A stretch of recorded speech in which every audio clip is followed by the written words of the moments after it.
Now, That is I don't right. think that killed the character, I want to point out. But I do think that that's a substantial change. Not at all, and I did not expect Reborn to both. to be very popular after those changes as well. You know, with that teleport being kind of blown upable at all times, I would expect that Searing Ranger to be a little more popular. We're seeing a reborn mirror to start off this top 8 of offline. Okay, so NA. you know, one major change in the patch is how the poking game works out. That's a really big thing here. After a down one, you're going to be able to jail much more easily into highs. That's really changed up how people will pressure. And Scorpion was already doing some of that stuff, so for him, this is even stronger. Oh, that wow! I love the idea. We went in. Oh, waking up with the buttons though is Phoenix. No fear. That short delay into the 1-1. This is getting burned up for 2. He came off everything. How much scaling is going to be on this? Not too much with that starting with a down 2. I saw some shields at the start, but we're not seeing any of that stuff now, so he definitely lives, yes. Oh my god! Throw counter, so something from Phoenix, but whatever it was not the right call. Round 2. Yeah, it looks like you almost did the same read, which was a short delay, but didn't have the buttons that time around, or was simply in a high state and got grabbed. Very scary situation there. Now, when I talk about jailing, if you hit somebody with a down 1, that you then get a free stand 1, and the opponent is in metaphorical jail. They can't do anything about it. That was one of the universal changes in that last patch, was that a lot more characters have just that, where the posts have enough hit advantage to generate guaranteed pressure. Okay, here's the confirm for sure. Working on this right here. Counter pressure. Oh, you only had the 1 hit. You didn't think you needed the second, but it ends up getting the grab afterward. To return the favor, ending with the throw, and this has been a great start to the match. Back and forth in the rounds. Cancel that teleport, but all over it. The reactions from 2Easy. And that's really all you... Once you see that thing start up, you're no longer afraid to press buttons because the teleport's simply not going to hit that down 1. And Damage over time here. Oh, he's out! Little individual hits and individual throws have really, really added up. No meter to continue, unfortunately. Oh, that's both defensive bars. Now's the chance. Okay, yeah. Starting things off here for Phoenix. If he can get in and deal damage right away, he's a big threat. I don't know that he'll get the chance. He's in trouble. Got caught in the recovery of the whip there. Oh, Throw again! And 2Easy blowing it up. He said, I have seen that before. Oh, a little bit with the down 2 crushing blow. 1-0, 2Easy here. Rocking the Kombat League skin and everything. As a Scorpion player should. That's a very pretty skin. It is. You know I'm a fan of red.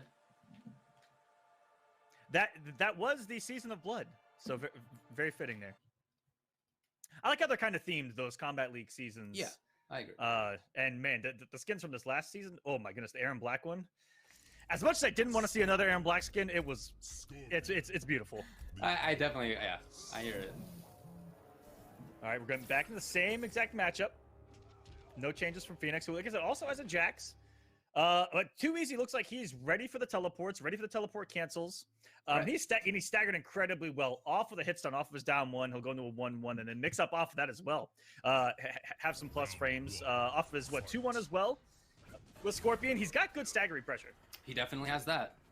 It's kind of always been there, but it was hidden behind the maniacness of what he had before. You know? Also has that forward 3-string, very strong. A lot of patience, a lot of feinting right now from both. They're trying to goad the opponent into doing something silly. And there it is. That was not actually a Lancy's punish. There was some button that Phoenix attempted when he landed. 2Easy wants to put on the immediate pressure here. That's what it's all about. I half expected 2Easy to pounce on him there while he was bleeding. A lot of people in that state like to try to get aggressive and turn things around rather quickly. You can really see a lot of intended pick and throws coming here from Phoenix, and yet almost all of them have been blown up. Yeah, here comes again. So 2 crushing blows spent early. Oh, wow, okay, tricky boy. That was pretty. That was a nice visual. Oh, too far. Only down 1. Only down 1. That could have been much more. Nice roll away. Got himself out of the 4-3 range. Yeah, right there. And didn't want to even risk there being a breakaway. That is Scorpion footsies right there. Walk back, see the whiff, and back 1, baby. Trying to inch his way in, and 2Easy. Knowing the space in that 4-3, spaced out perfectly to stop that advancement. I gotta say, I really like the defense for Too Easy when it's come up. Now, most of this has been him on offense or just zoning out anyway. Wow, okay, beautiful movement. This is great Scorpion play out of Too Easy. Again. Look at this is what I'm talking about. He's been blocking it out so well. And then there was even a stand one there just in case there had been a full teleport rather than the cancel. Just gorgeous. Yeah, reacting to it. Well, oh, good tech on the throw, but both had the same idea. I wonder if that was... Wow, brings in the forbidden overhead. Did they both grab him in that situation? That was cool. Oh no, you're gonna get punished.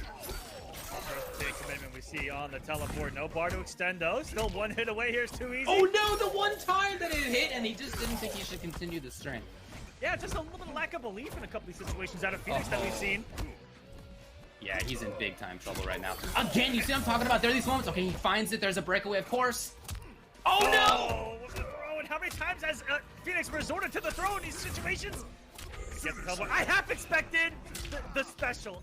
If he would have done teleport cancel fatal blow. Oh man, it actually made it work for them. Wow. Again, I really, really like, it's not just the offense and the spacing from Too Easy, but when he's had to play defense, he's played it very, very well. He's just been blocking a lot. He has preemptively stuck out buttons to try to beat a teleport, even when they're not coming, right? Just an option select. If the opponent cancels the teleport, then you're safe. It's no big deal. But if they did go in, then you get to hit them, right? It's all these little things are really adding up right now. Yes, they are. This is the man. What did he say to you? What did he say to you earlier? He said he's cooking. He's cooking. Yep, he is cooking. I believe this is 3 out of 5, so we need to get that player back into this lobby. I think he thought it was just going to be best of 3 again, but we are telling the players that it is best of 5. It's not over yet. You are still in this. Too Easy remains in the lobby. Guys, this top 8, all top 8s in the pro competition are best of 5. Come on. This is the normal rules.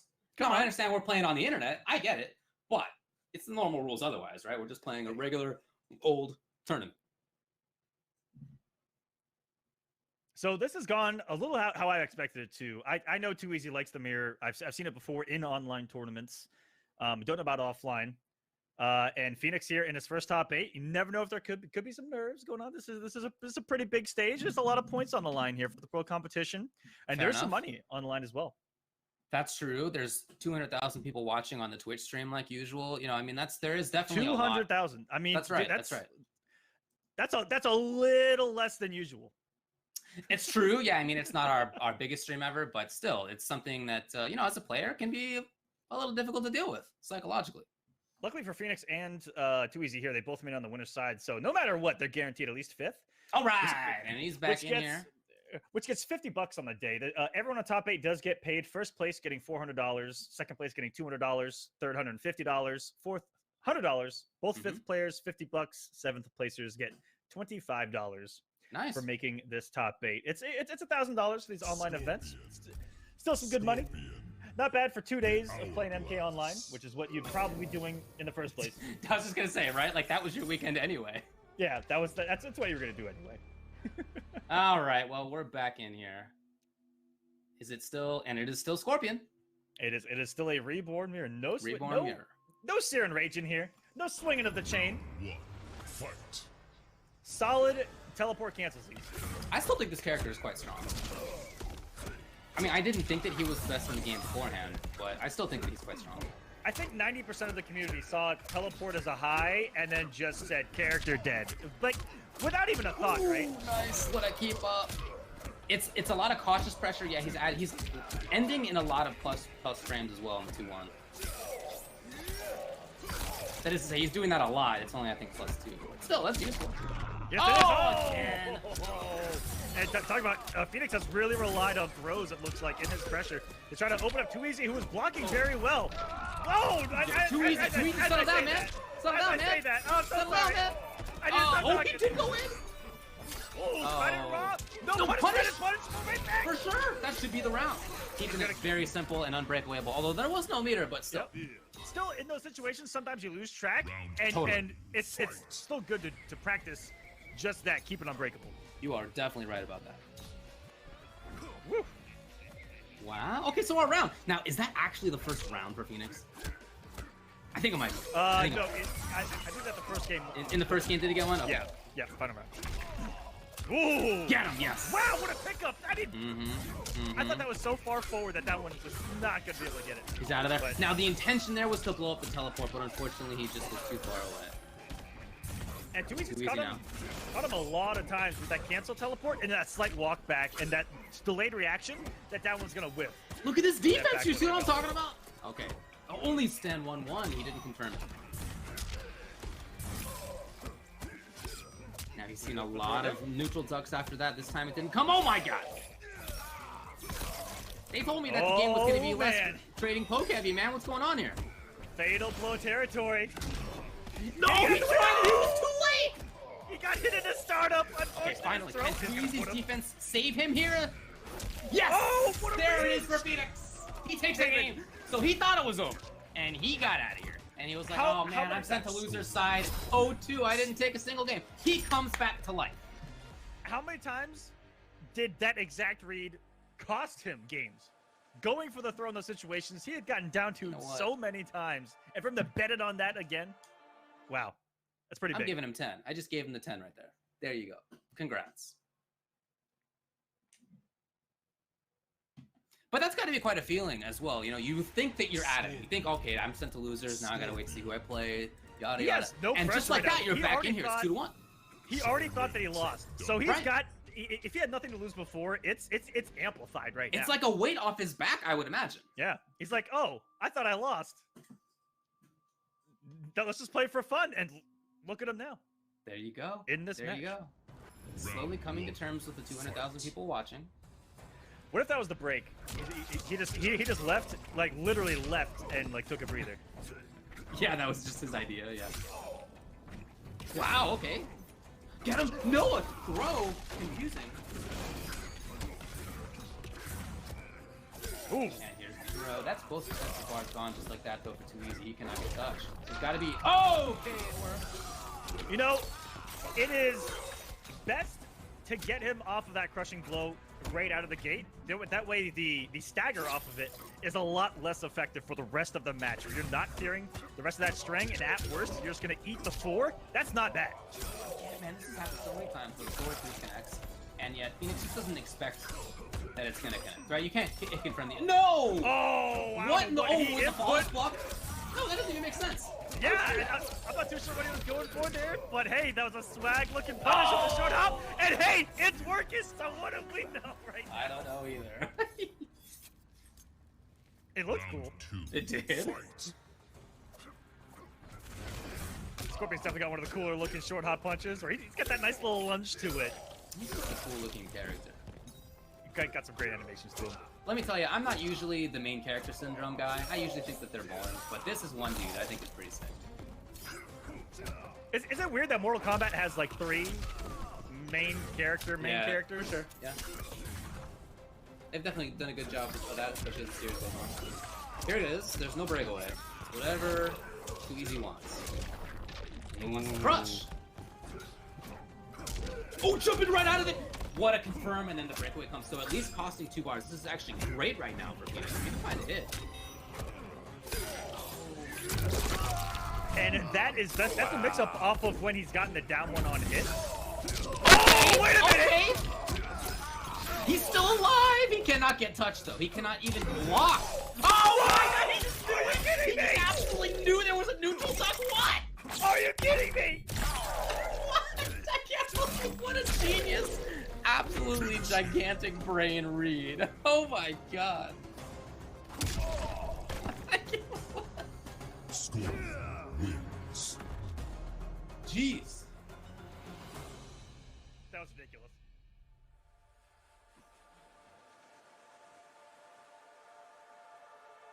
I don't know what to say at this point. What do you do if you are too easy? This is my question now, right? Before, it was, we're wondering about how Phoenix is going to approach coming back right after having lost 0-2. He needed to play a game, so it kind of seemed mentally like he was out of it. Now, it's too straight for him. What do you do as too easy? What's the change? It's not a character change. Did he change the variation, maybe? Or is he just taking some time? Definitely gonna be thinking here. Again, this is a different Phoenix. This is a Phoenix reborn. Garage bunker. There's a couple of puns in there I don't even want to talk about.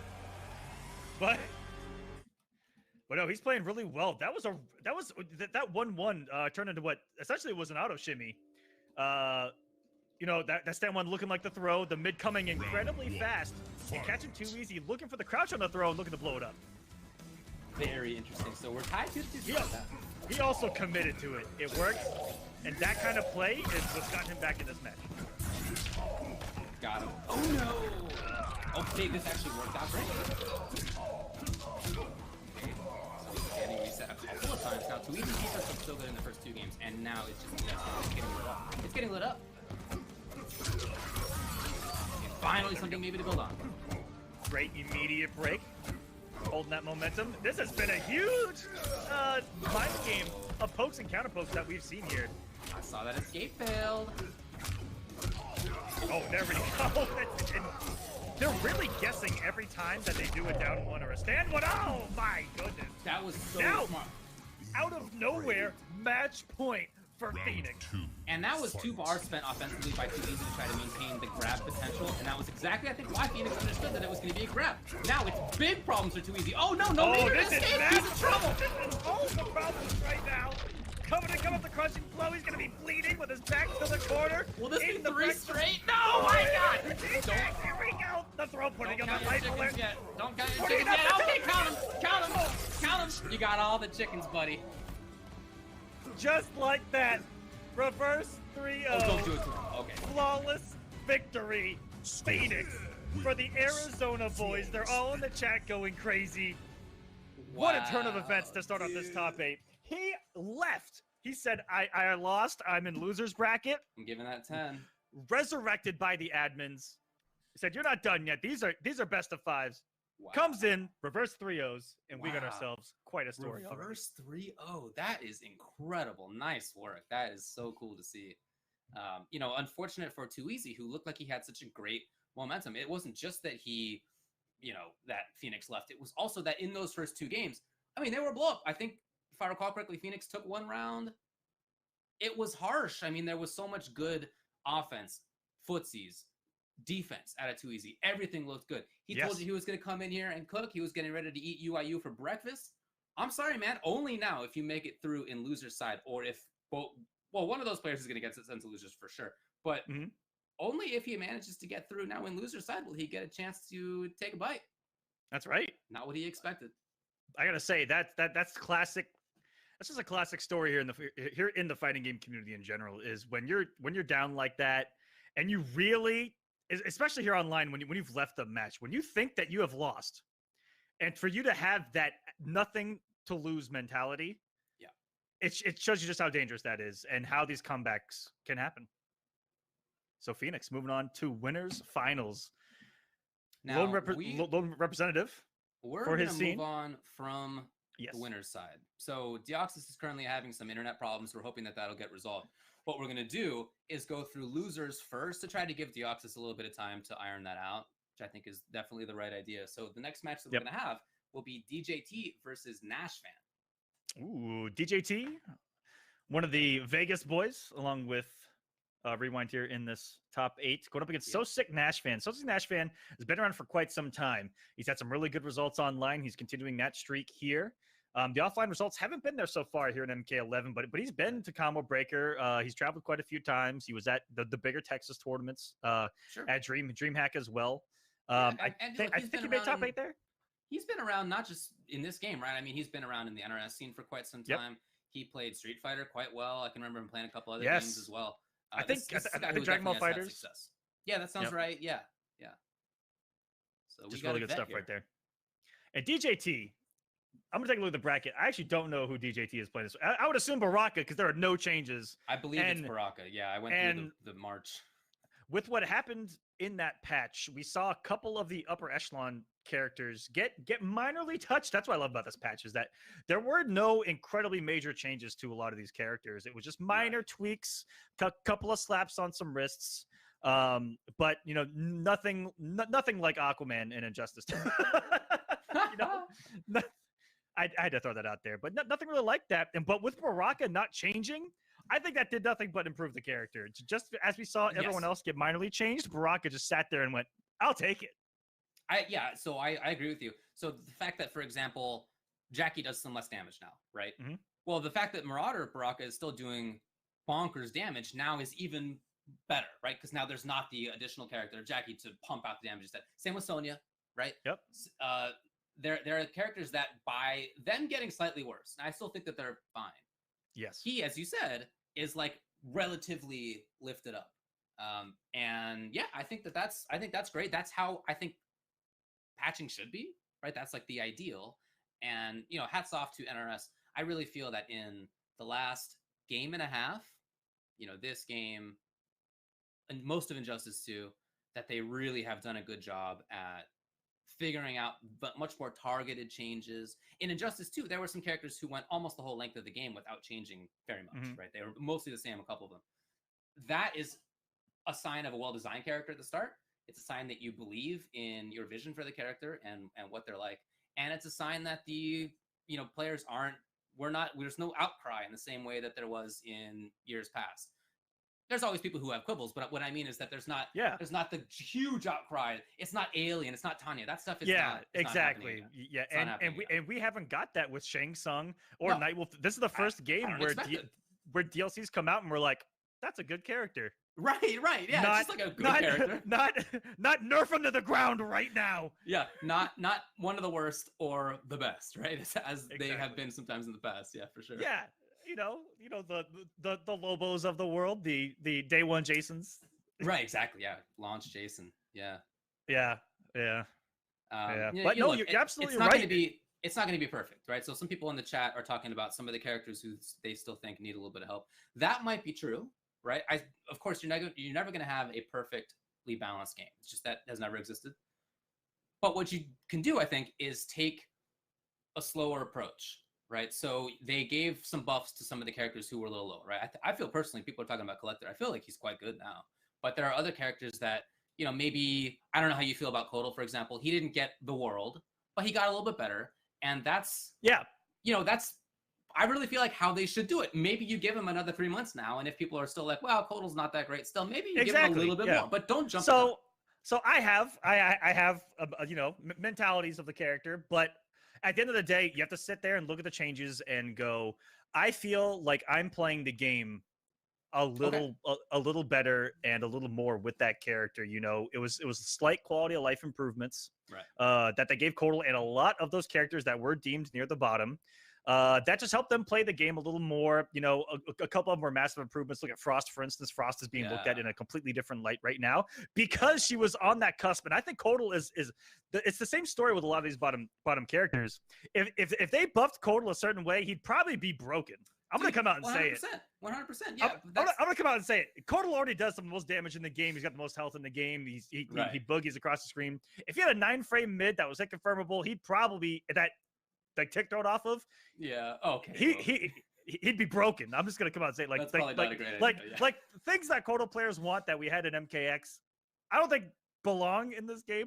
Right. But look at Frost. They gave her that newly added back one, and just that elevated her game drastically.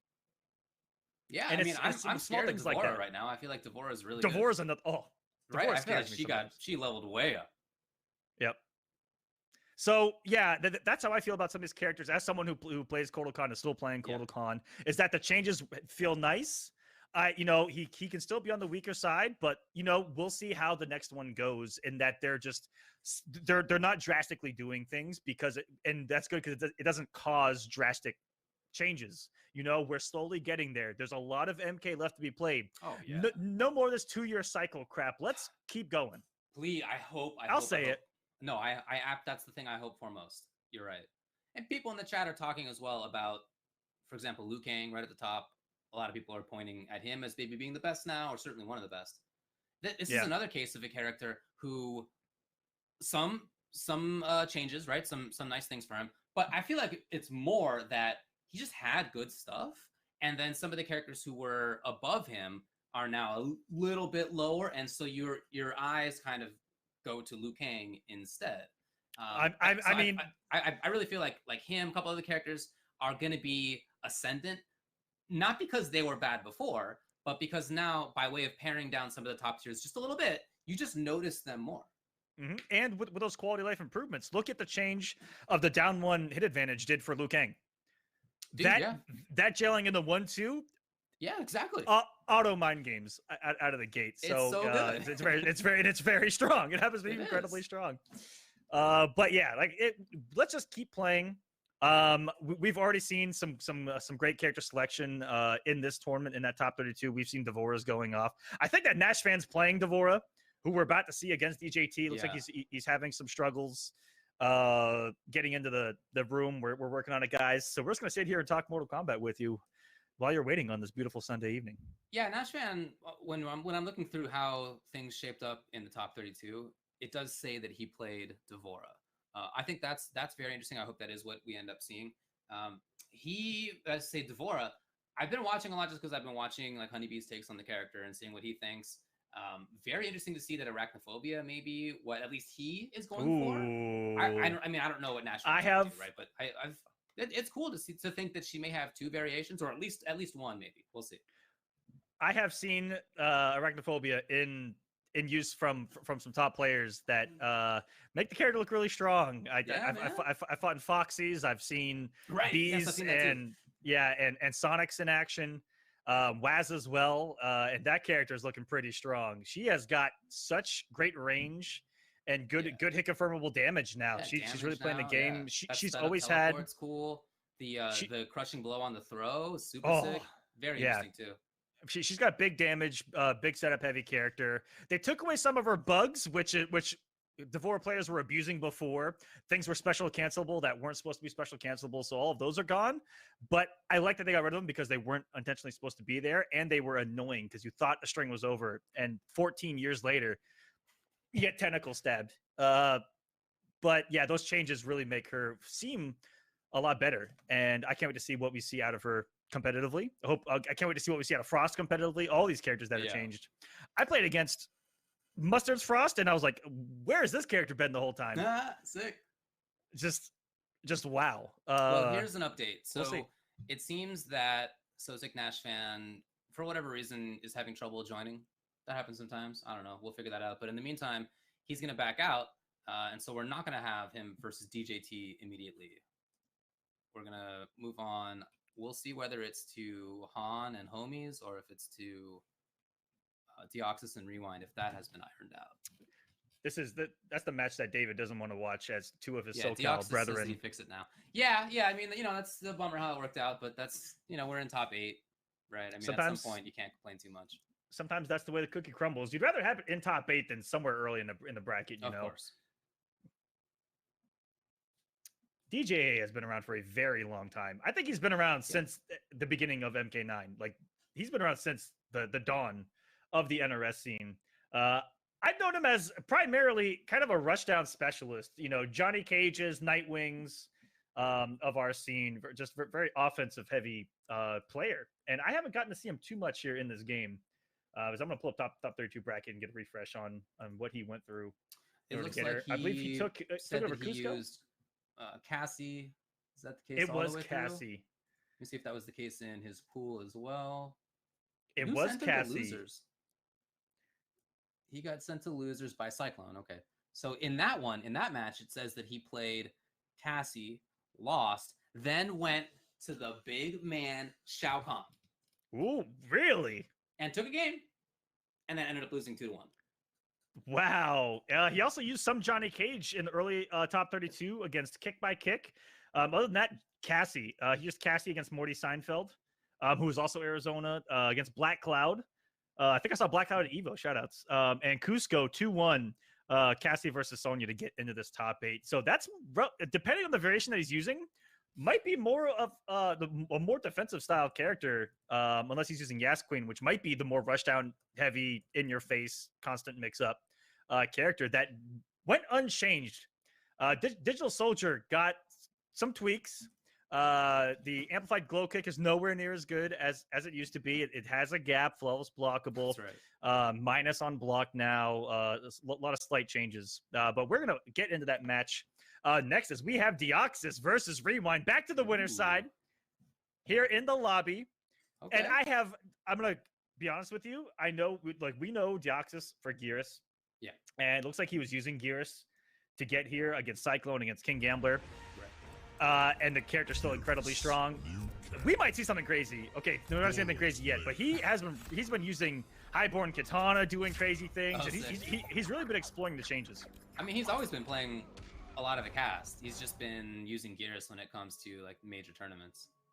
I feel like I've been in that mix-up since day one. Like, you know that, David, where we keep saying they play so many characters, but when it comes down to the money, it's like, he's gonna go Geras. Letting it ride on Geras. Round 1. And Geras, although Geras got some changes, still pretty good. Still a pretty good character right there. And this matchup changed as well. Like I said, that down one, jailing into 1-2, and then just constant mix-up because there are no hitbox. Whoa! Wait! Oh my God! Hey, I feel like they've played a couple of times. You think they might have played before? I feel like if you have the audacity to just do stand one, choke. I mean, it might have just been a screw-up, but, you know, I'm gonna attribute it to genius. Oh, very nice. Like I said, there are no whiff issues against Geras, so Liu Kang's gonna have a grand old time here. This pressure, big whiff, and gonna go punish. Oh, yeah. And there's no meter here for Rewind. He's gonna take whatever this is. And they changed 2 of Geras' crushing blows, and I'm gonna say that even though Sandtrap has changed, you still can set it up and combo into it, and the other one off of 4-1, 1+3, it's a really good damage into the corner, and that is a confirmation in the fatal blow. That hit kind of weird. It looked like a hit behind Geras off of the launch. That's interesting. Still gonna pick up, and Rewind's gonna take game number 1 here. I feel like that was a stolen round almost. I mean, Fight. the first half of the round was a lot of good stuff by Rewind. Okay. So as you said, that Sandtrap changed in terms of the crushing blow. It's no longer if there is a counter hit or punish. It's now if it whiffs twice, right? Yeah. That's right. Yep. You whiff it twice, and then it'll crushing blow, and you can even enter combos in it. And so I mean, it's still very useful. I don't know if they unintentionally gave Geras kind of a damage bump. There are some situations where he can get a lot of damage off of those enders and crushing blows. Because in the core, you can hit anything into the forward 1+3/4 crushing blow. Oh, this is classic Deoxys. That is far less of a mix-up than before. It is fuzzyable. Right. Yeah, that's true. I think there's a 3-frame difference now. So there's, you know, you can definitely practice to just block it each time. Got him! Okay, what a great jump over for Deoxys. This is doable here. It's not easy, but all he needs is one more hit, especially now. Uh-oh! Oh! And there it is. Staggered. I mean, you're thinking of so many other things. Yeah, right. So, you know, after that now, Liu Kang, very strong in the corner. After he finds it down 1-2. Very nice on block. Allows him to continue moving. He just has a lot of great pressure. And this is a character that Rewind was playing before the patch as well, so he's just kind of been sitting pretty with his character selection. And I was going to talk about that nerf 2-1-1-1 of Geras. I felt like they changed it perfectly to where it's not a guaranteed mix-up, and they made it negative, or not negative enough to where there was a gap, which I don't believe there's a gap in 1-1-1 right now. I think that we tested that. Yeah. And so it's just a nice kind of balance change to make it less oppressive than it was before, without making it too terrible in a sense, if that makes sense. Yeah, man. But great game 1 out of Rewind, just showing off the character really well. But these two, you can tell like that savagery that they played each other a million times, and they got to do something wild in order to even hit their opponent that knows what they're gonna do.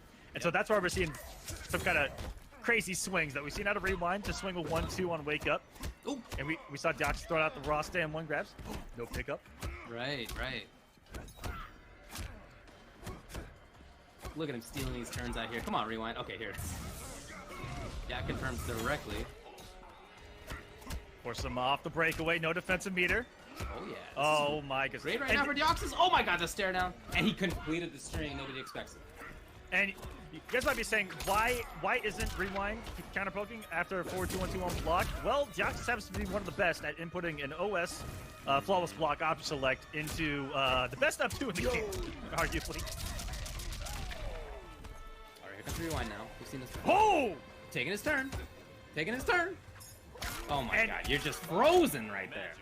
Why wouldn't you be? There's a 9-frame forward 4 coming that you have to hold off of 1-2. But Rewind was not frozen. You see him pressing the buttons right in between. Okay. Round 2. That is a scary situation. Just 1-2. Wow, what an anti-down Wow, 3. that was actually ridiculous. Yeah. It's really good at that. Not a lot of people use it though. You know, he's got the stand 1, down 1. So many different options to anti-air with. Forward 3 now. Speaking of anti-air, Liu Kang's jab, Gorgeous. one of the best that executes into huge damage. Loading up the Infinity Gauntlet again. And holding the 1-1 mix-up there was Rewind. So Rewind finally held something there and got thrown for it. Great awareness right there to not complete the string. And now a little bit of zoning, which is less scary against Geras now because the sand trap will not crushing blow. Oh, got him, but not the rest.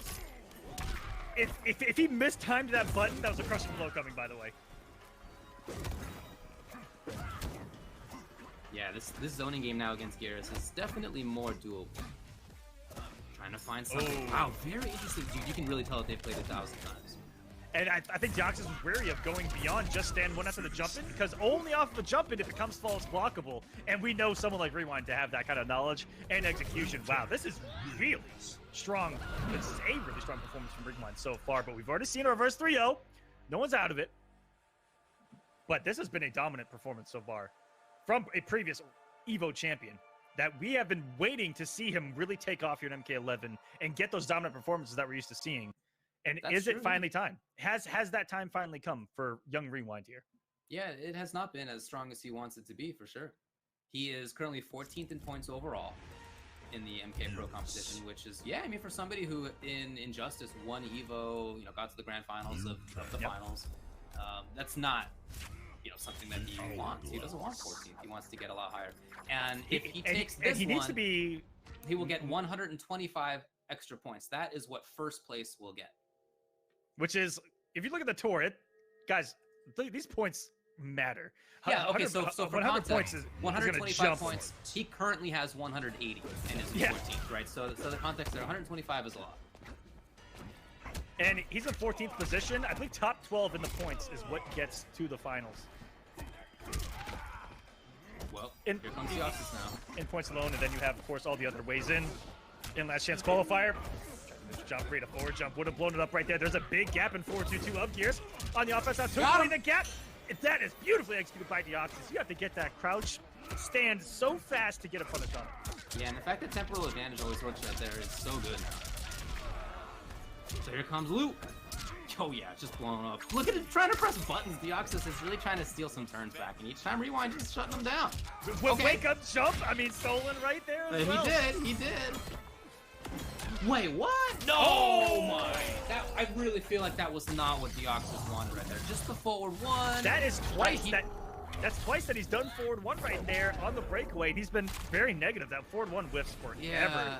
Maybe he's trying to cash out. Forward one into fatal blow. I don't know. It's curious to me. I don't know either. Maybe he's just trying to cash out on the crushing blow right there too. Because what's the 1+3 hits? Can't break away. Maybe just trying to get him quick. But who knows? We are in the next round. He tried to blow up the gap with forward 2. A little too slow right there. This is not. Yep.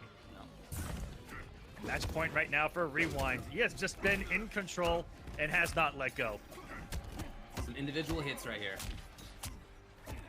Going to look. Okay, so Deoxys has stolen a couple turns, but down in life still. No, he's gonna get whip punished. Wow. Yes. A player like Rewind's not gonna let that go. And now anything that's gonna do it. I gotta tell you, what separates these top players to me, the number one thing I see is their ability to react when they get knocked down to anything whiffing, right, and punishing it with wake up buttons, short delay buttons. I don't know how they do it. I can't. But they are so good at that, and in my oh my, it doesn't do exactly what you mentioned earlier. It steals turns. It steals everything. Turns. Yep. Yeah, I mean, other players may react to that by just holding block, or they may do down one, or they may do a throw. Like none of these are maximizing your potential there. You just saw what the maximum is, right? I mean, that is Rewind just taking absolute control whenever anything was whiffing. It wasn't just as he was waking up. I mean, he whiff punished a bunch of stuff, I feel, and he maintained control of turns a lot. It was just okay. He's out here. It looked like they went back into the game at first, but Rewind left. No, look, Rewind looking just excellent. Excellent right there. Yeah, that's all we can say. Very well played. And he's going to move on to winners finals where he will be facing up against Phoenix. Woo! So we could have a a battle of main characters in that grand final, Scorpion and Liu Kang. I like how Perfect Legend said it. You know, everyone's like, Liu Kang is so strong right now. He's the main character. Let him be strong, you know? And he's a character who has been in MK9. He was very strong. MKX at the end was kind of considered the best character in the game. And here in MK11 off to a strong start. There's been a lot of characters that are really hard to make bad here in Mortal Kombat. Sonya Blade being another one. I don't think I've ever seen Sonya be bad. Yeah. But Liu Kang just always in the mix.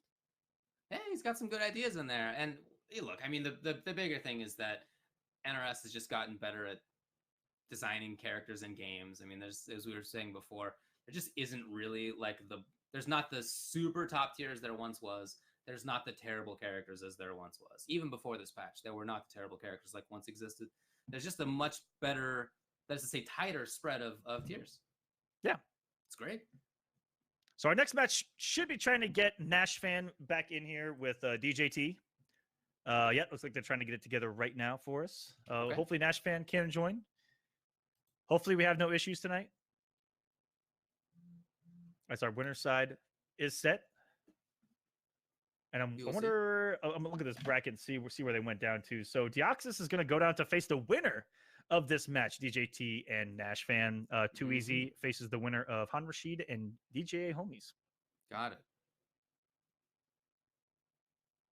But I say, what a storyline for Phoenix coming into this. Oh, so cool. He's automatically going to get on the board with the points.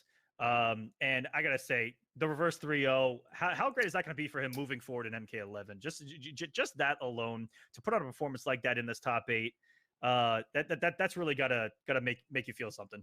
There are often moments that players will point to where they turn the corner. Sometimes that's more gradually a process, but sometimes there's like a moment that you look back to and you're like, wow, after that, I felt like I could compete. I felt like I could do great. And I did have those results. It would be awesome. It would be awesome for Phoenix if this was that moment. By getting at least top 3, right? Because that's what you guarantee for yourself if you make winners finals. He gets a minimum of 65 points. Again, if he takes first place, then he'll get 125 points. So it's somewhere between those 65, 80 points if it's second place for him, 125 if it's first place. Which puts you on the board of the pro competition with us being, if you look at it, we're just at or maybe a hair past the halfway point of the pro competition. There's still a lot of points out there to gather. And you know what? I'm looking at it now. He's currently 30th overall. He has 65 points right now. If he were to get 125, if nothing else changes, let's see. That put him at 13th, 14th, okay, give or take, with the kind of where Rewind is right now at 180. There you go. There you go. So I mean, this is a big moment, no doubt. So we're just trying to get the DJT versus Nash Fan match going right now. That is what we're waiting on. If that still has problems, then we'll just go down and play Han versus Homies. But, you know, we want to make sure that we get everybody played if we can. DJT showing his patience not only in the match, but outside of the match, waiting on his opponent to show up. Yeah, when the match starts, we're going to see him do just as much as we're seeing him do right now, right? He has much blocking. Dude, that is one of my favorite storylines of MK11 has been the return of DJT to our competitive scene, like in full force. We see DJT at every event. We see the personality come through, and we see the DJT play style of he is not afraid to crouch, block, take 1 millimeter at a time, work his way in. The patience of DJT is legendary, and I love that a lot of these younger guys are getting to experience it. Well, he will continue to be patient. He will have to be, because first we're going to go to DJA versus Han Rashid. So DJT, I said we're kind of joking with the admins right now of how patient DJT is. He's just like, you know, no, that's fine. I'll just keep coming in. Yeah, it'll be fine. Yeah, he'll wait. No big deal. I will never forget the grand final of DJT versus Rio and how many gas blasts. It had to have been at least 1,000. I don't know. I wonder if anybody ever counted. It had to have been, actually maybe more than that, if I'm being honest, where he just crouched and walked forward a foot. All grand final. That was the entire grand final, and then just tapped him once, and it was like, okay, that's all it takes. I mean, that was one of the best performances of classic fighting game bulldogging that I've ever seen. That is to say, walking and blocking and walking and blocking and walking and blocking and walking and blocking. And then play it. Class. And then play a character that once you touch them, they die. Yeah, exactly right. Yeah, they just explode. It was like the perfect conglomerate of all the styles kind of coming together of Rio just trying to keep away and DJT working overtime to just get the one. And even then it was such a competitive set. Man, where's looking back? Yeah, that was a good time. That game was pretty janky in a lot of ways, but it was fun. It was definitely fun. Absolutely. Also, instead of looking back, let's look forward a little bit. Okay. Because in 3 days, we're getting a Kombat pack trailer. Oh yeah? We are. Sick. In 3 days, ladies and gentlemen, get ready for that Kombat pack trailer to drop. I know that 8 billion people online have complained enough. And we are going to get that trailer coming. Han Rashid's joining us here. Now we're waiting on DJA. Hey, all right. That's Han right. Rashid with that microphone blaring, it seems. I'm excited. This is great. I mean, these guys are 2 SoCal players. This is going to be Han Rashid and it will be DJA homies. They've played 1,000 times. That's probably undercounting, to be honest. Right? So in reality, it probably isn't undercounting. So I mean, they definitely know each other, but still, it's unfortunate that it worked out like that. You know what else is actually wild? I'm doing the math right now. They are tied currently when it comes to points. They both have 25 points. Ooh. On the so no matter what, winner surpasses the other. In this match. Yeah, exactly. Yeah. Because so by getting 7th, which is minimum where they are, they get 20 points. So, they both almost double their totals. Then if one moves on and ends up getting 5th, it'll be 35 points. But obviously anything beyond that will be even more. Do you know if DJA frequents Wednesday night fights often? I haven't watched Wednesday night fights in a long time, but when I have watched, he's been there at least sometimes. Yeah, I don't know if he goes every time. I went there relatively early, and the few that I did watch, Han Rashid got 1st or 2nd at a lot of them. Han's doing a lot of work there. That's kind of his proving ground has been Wednesday night fights. He's had great competition there too. Look at how Zach Rob's been doing lately. Just dude, yeah, man. Zach Rob got ninth at Evo, right? Wow. Yeah, that's massive. So sad. For Wednesday night fights, with newer names, is still making a name for themselves. That's how strong Wednesday night fights is, right? We come from. So they're over there. So we got keeping that bad boy alive versus Johnny Cage. I mean, so now which Johnny? Right, yeah. And this is who we played back in MKX as well, the DJA, who made a couple of good placings there. I believe he got like a 9th or a top 8 at a SoCal Regionals with Johnny Cage back in MKX. I may be completely wrong there. I mean, that sounds right. I feel like that's like the right thing to say. Wow, shout out to Johnny. I am Shaolin. That hurt box, he just reclines there and just blocking stance. And look at Han just utilize just the walk speed of Liu Kang. His walk back speed and backdash are so strong. He sets up so many whiff punishes with a pickup off that deep jump kick as well. And the big rate of the down 2. These guys are trading down. Again, you can really tell that they've played each other a lot. I mean, some of the decisions that are being made here are the decisions that you make if you know with surety what the opponent wants to do. Ooh, that was cool. Oh, nice patience there by DJA. Just to wait a second, and he backs off. Sometimes when you sit at that distance and you wait a second, you kind of know when a button's gonna come. And that's exactly what DJ did right there. He's like, you know what? These Liu Kang players are so button pressy. They're gonna press something right about here. And that wasn't the whip punish, but I love it. It was still at a range where you could see on the next deck. Oh my god, dude, the conversion out of the air? That was like some max distance forward conversion right there. Beautiful pickup. So he's gonna put him at 42 health here, walking up and just dude, you know what? That little side judo chop just What's wild is that in my brain, that game was not actually a blow up. Like in my brain, I'm thinking like, wow, homies did some cool stuff. Like, he had a cool whiff punish in there. I liked some of the defense. He had some blocking in there. And then it was like actually a quick 2-0 in rounds. Yeah. Shots on. Yeah, really good anti-airs. Both of them had some really good whiff punishes.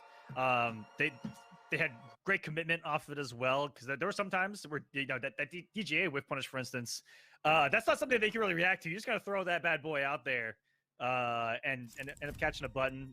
Johnny can stay relatively safe though, which is what the nice thing about Johnny Cage. This is a matchup I don't know too much about head-to-head. It's not one that we see an awful lot. I'm glad that we are seeing it here on a stage like this. Yeah, it's cool. More characters, just a little more variety. And in how many people have you seen come in with multiple characters too into this top 8? And this is the first tournament since the patch that we've seen on the pro competition. Mm-hmm. So we're really getting our first taste of some of the changes and how it affects it, not just casually, but competitively. By the way, I did the research, and they've got those points by both getting the same placing at Combo Breaker, which was 27. So these guys, wow, they're really keeping it up with each other. That was a big tournament. To get 25th there is very good. There was what, 700 plus, 800 plus there at Combo Breaker, and for both of them to get 25th, good showings. Homie's trying to zone it out just a little bit here. Slow things down slightly. Getting that offensive meter back.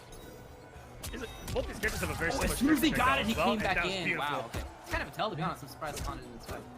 No meter at all for Han Rashid right now. He has a mountain to climb. When Lou touches you with that stand 1, okay, yeah, again. There we go. And that's the fear of a stand 1 or a forward 4. Disrespecting it with the wake up, jumping all over his Han Rashid reaction. Now, a little bit of a bummer maybe that he did hold for the crushing blow, but still, look, he got the round. Round 2, fight. Something there. Oh my goodness. Liu Kang 101. Sometimes raw flying kick just works. Because everyone's trying to inch their way in on the zoning, right? Or they're always trying to move forward against the character with strong zoning presence. Wow. Yes. Wow, the rare wake up out of Lou. I pray for you. What's for breakfast here? Oh, yeah, it's the round, just like that. Some kind of activity at homies, whatever it was, just did not work. Final round, fight. Possibly the old up on wake up, and I never see anyone go for that interactive move. Coming off the offensive bar for it. Pick him in the corner. Nice pickup. Ended up costing 2 bars and still in pressure. Oh man. The demoralizing thing about this too is that it's not a lot of damage each time, but you know you're just stuck in the blender for a while. Yeah, that's right. You're just gonna put in a similar situation all over again. Guess wrong once Escape or twice. Fail doesn't really matter at this point. Yeah, he's just gonna seal it. He just wanted to get chipped, but instead there was an anti-air, and that's fine too. It's 2-0 just like that. That's a nightmare of a situation to be in and of itself. Being one hit from death and having to avoid an amplified straight shot, which is pretty much covers the whole screen at one time, other than holding down. You get the amplified low, which you think, okay, I'm gonna make this jump read on the low projectile, eat the amplified second shot, and you just go in the next round demoralized, which is what DJA is probably doing right now. Well, you might be right. It's got to win 3 in a row. We've seen that happen. I say that because I feel that pain. I know that pain. I think we all know that pain. Sure. But he's definitely had his moments. The spacing's been really good. Yeah, I still feel like he's not getting lit up, and yet, I mean, obviously the results are not that story, but in my mind, I'm thinking of like all these cool whiff punishes that we've seen, nice conversions. He's blocked a lot. Like he's had pretty good. He just hasn't got defense. like he hasn't got the positioning. You know, he hasn't put Hunter Sheet in the corner and done the Johnny Cage things. You know, throwing some random anti-counter poke no punches. You know, little things like that. And he hasn't got the big damage either. It's just been these stray hits, these small little conversions off of the whip punishes that he's only going into nut punch, you know, or shadow kick, and that's about it. I'd love to have seen this You can see he does not want to get close. I mean, that is the name of the game right now. Control space, keep it slow. Don't let this monster in. He's gonna maul you. And he's about to find himself in the corner. And the moment that he was like, man, I'm about at the corner, went on the offense there. That was so smart by DJA to reverse that positioning. I feel like I'm so worried for him whenever he gets knocked down. Okay, now he's in trouble. That's an okay, what a read. That is a massive, unfortunate. Okay. And you could have taken it. Okay, he ends up doing it. I only need that breakaway on the raw flying kick almost cost DJA there. That's right.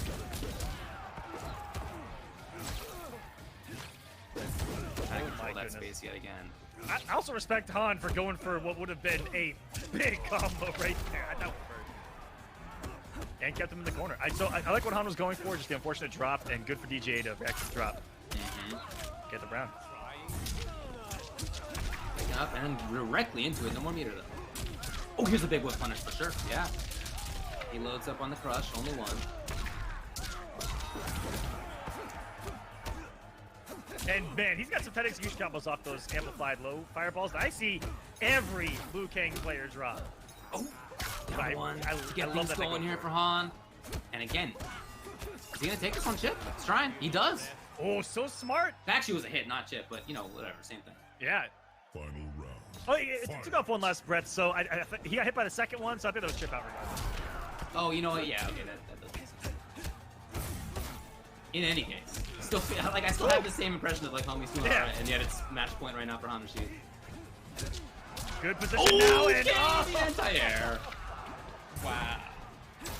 Out of there. Oh man, that was Putting DJ up- really second guessing himself on the ground of approach and just expecting him to hold a jump kick there, and all over it there was Han. With punish, no, he didn't press the button in the sky. Very nice by homies. Just trying to make something happen. It's a slow approach right now. You can see he's worried about the fatal.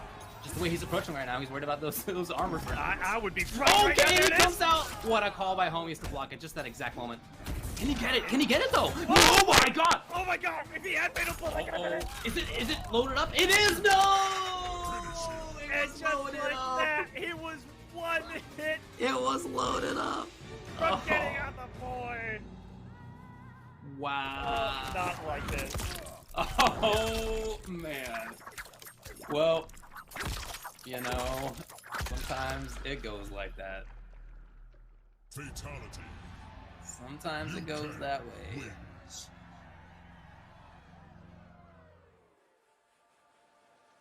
Woo!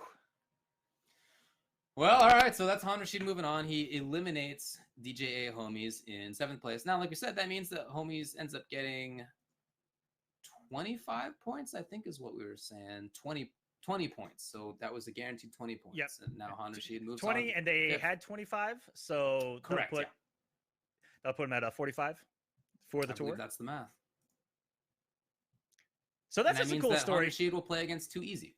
That's a cool story coming in. They both have the same points, placed the same, and for them to duke it out here to see, you know, who's going to advance on that leaderboard of the pro competition is really cool for the SoCal guys. And Han Rashid being the one to do it. 3-0 could have easily gone a distance there. DJ, unfortunate, didn't have any offensive bar on that nut punch, just had to take the restand.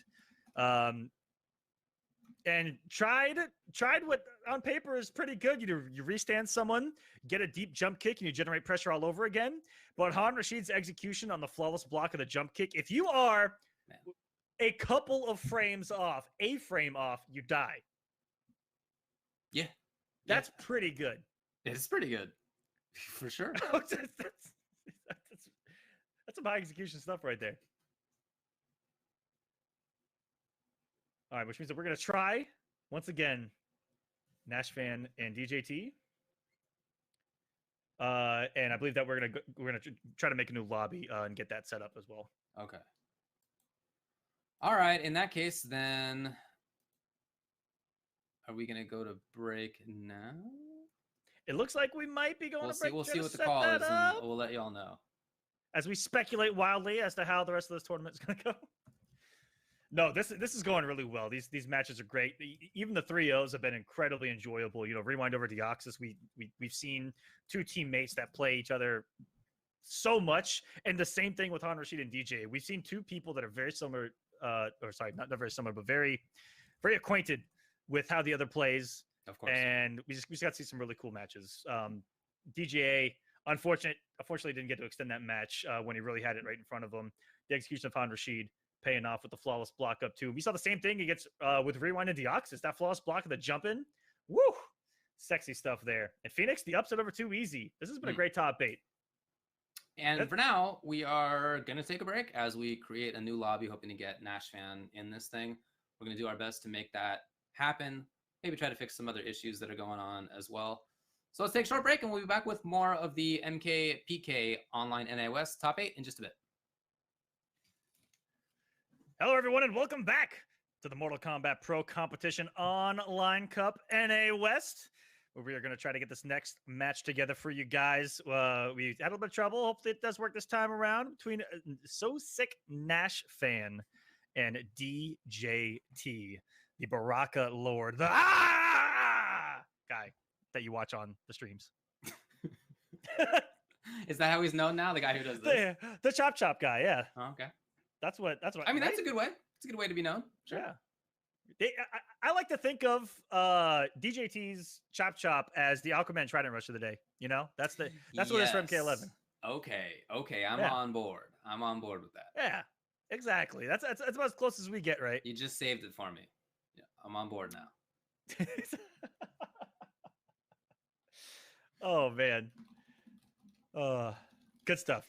Yeah, like I said, that's just DJT's personality coming through. He's always done that. MKX, MK9. You guys should see the old what were they? The MKX Pro League smack talk videos for top 8s. He had some of the best ones where he was going through drive-throughs, talking smack, and all that fun stuff. He's just always been really funny. So, like for example, when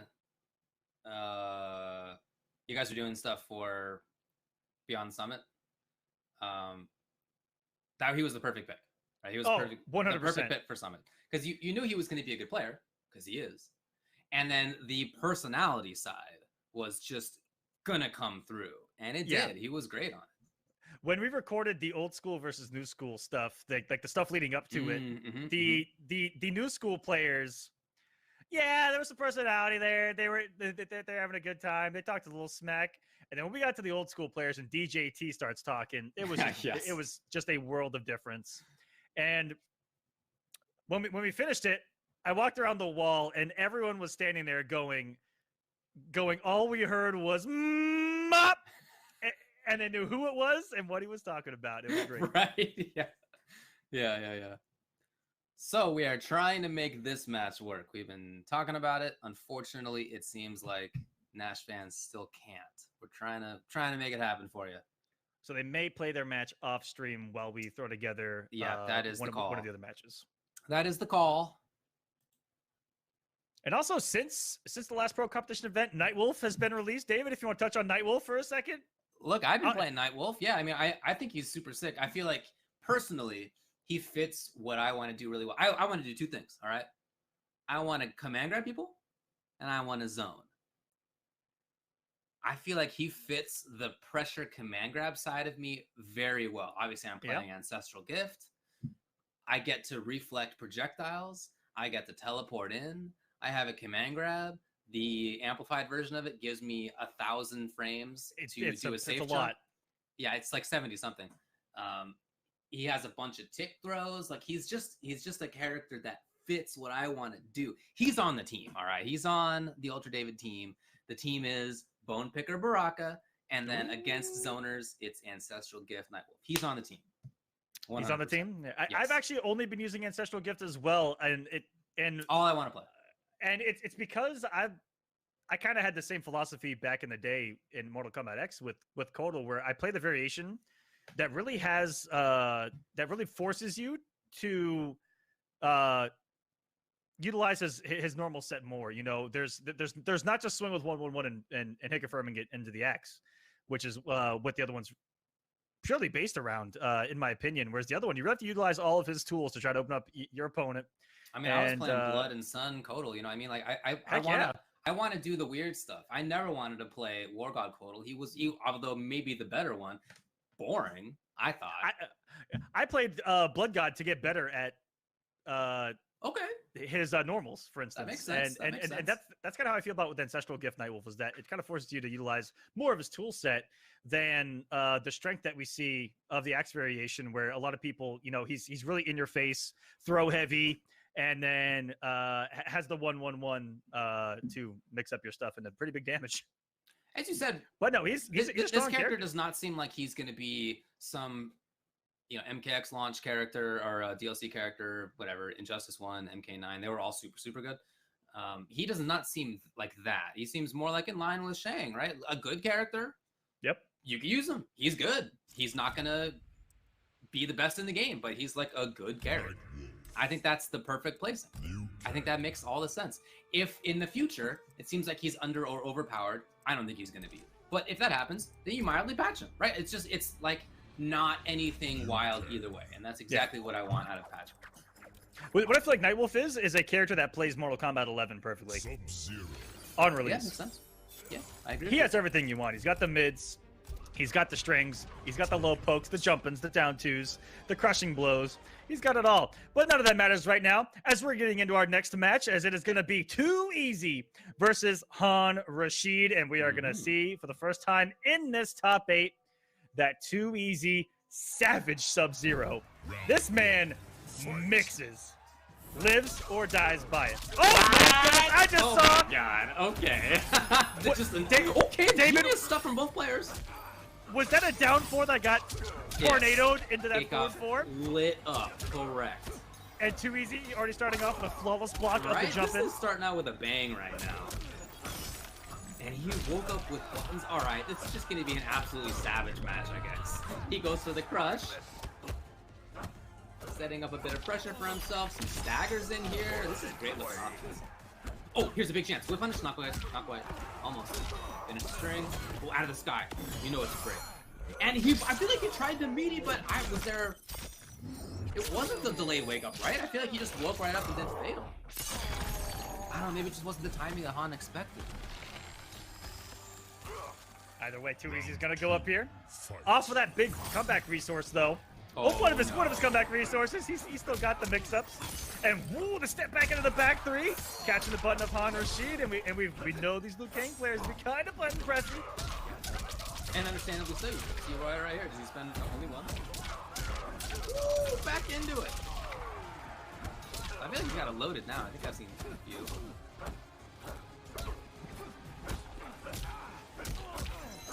Oh yeah, a bunch of stackers. A lot of this stuff's working out in Dead Winter subs.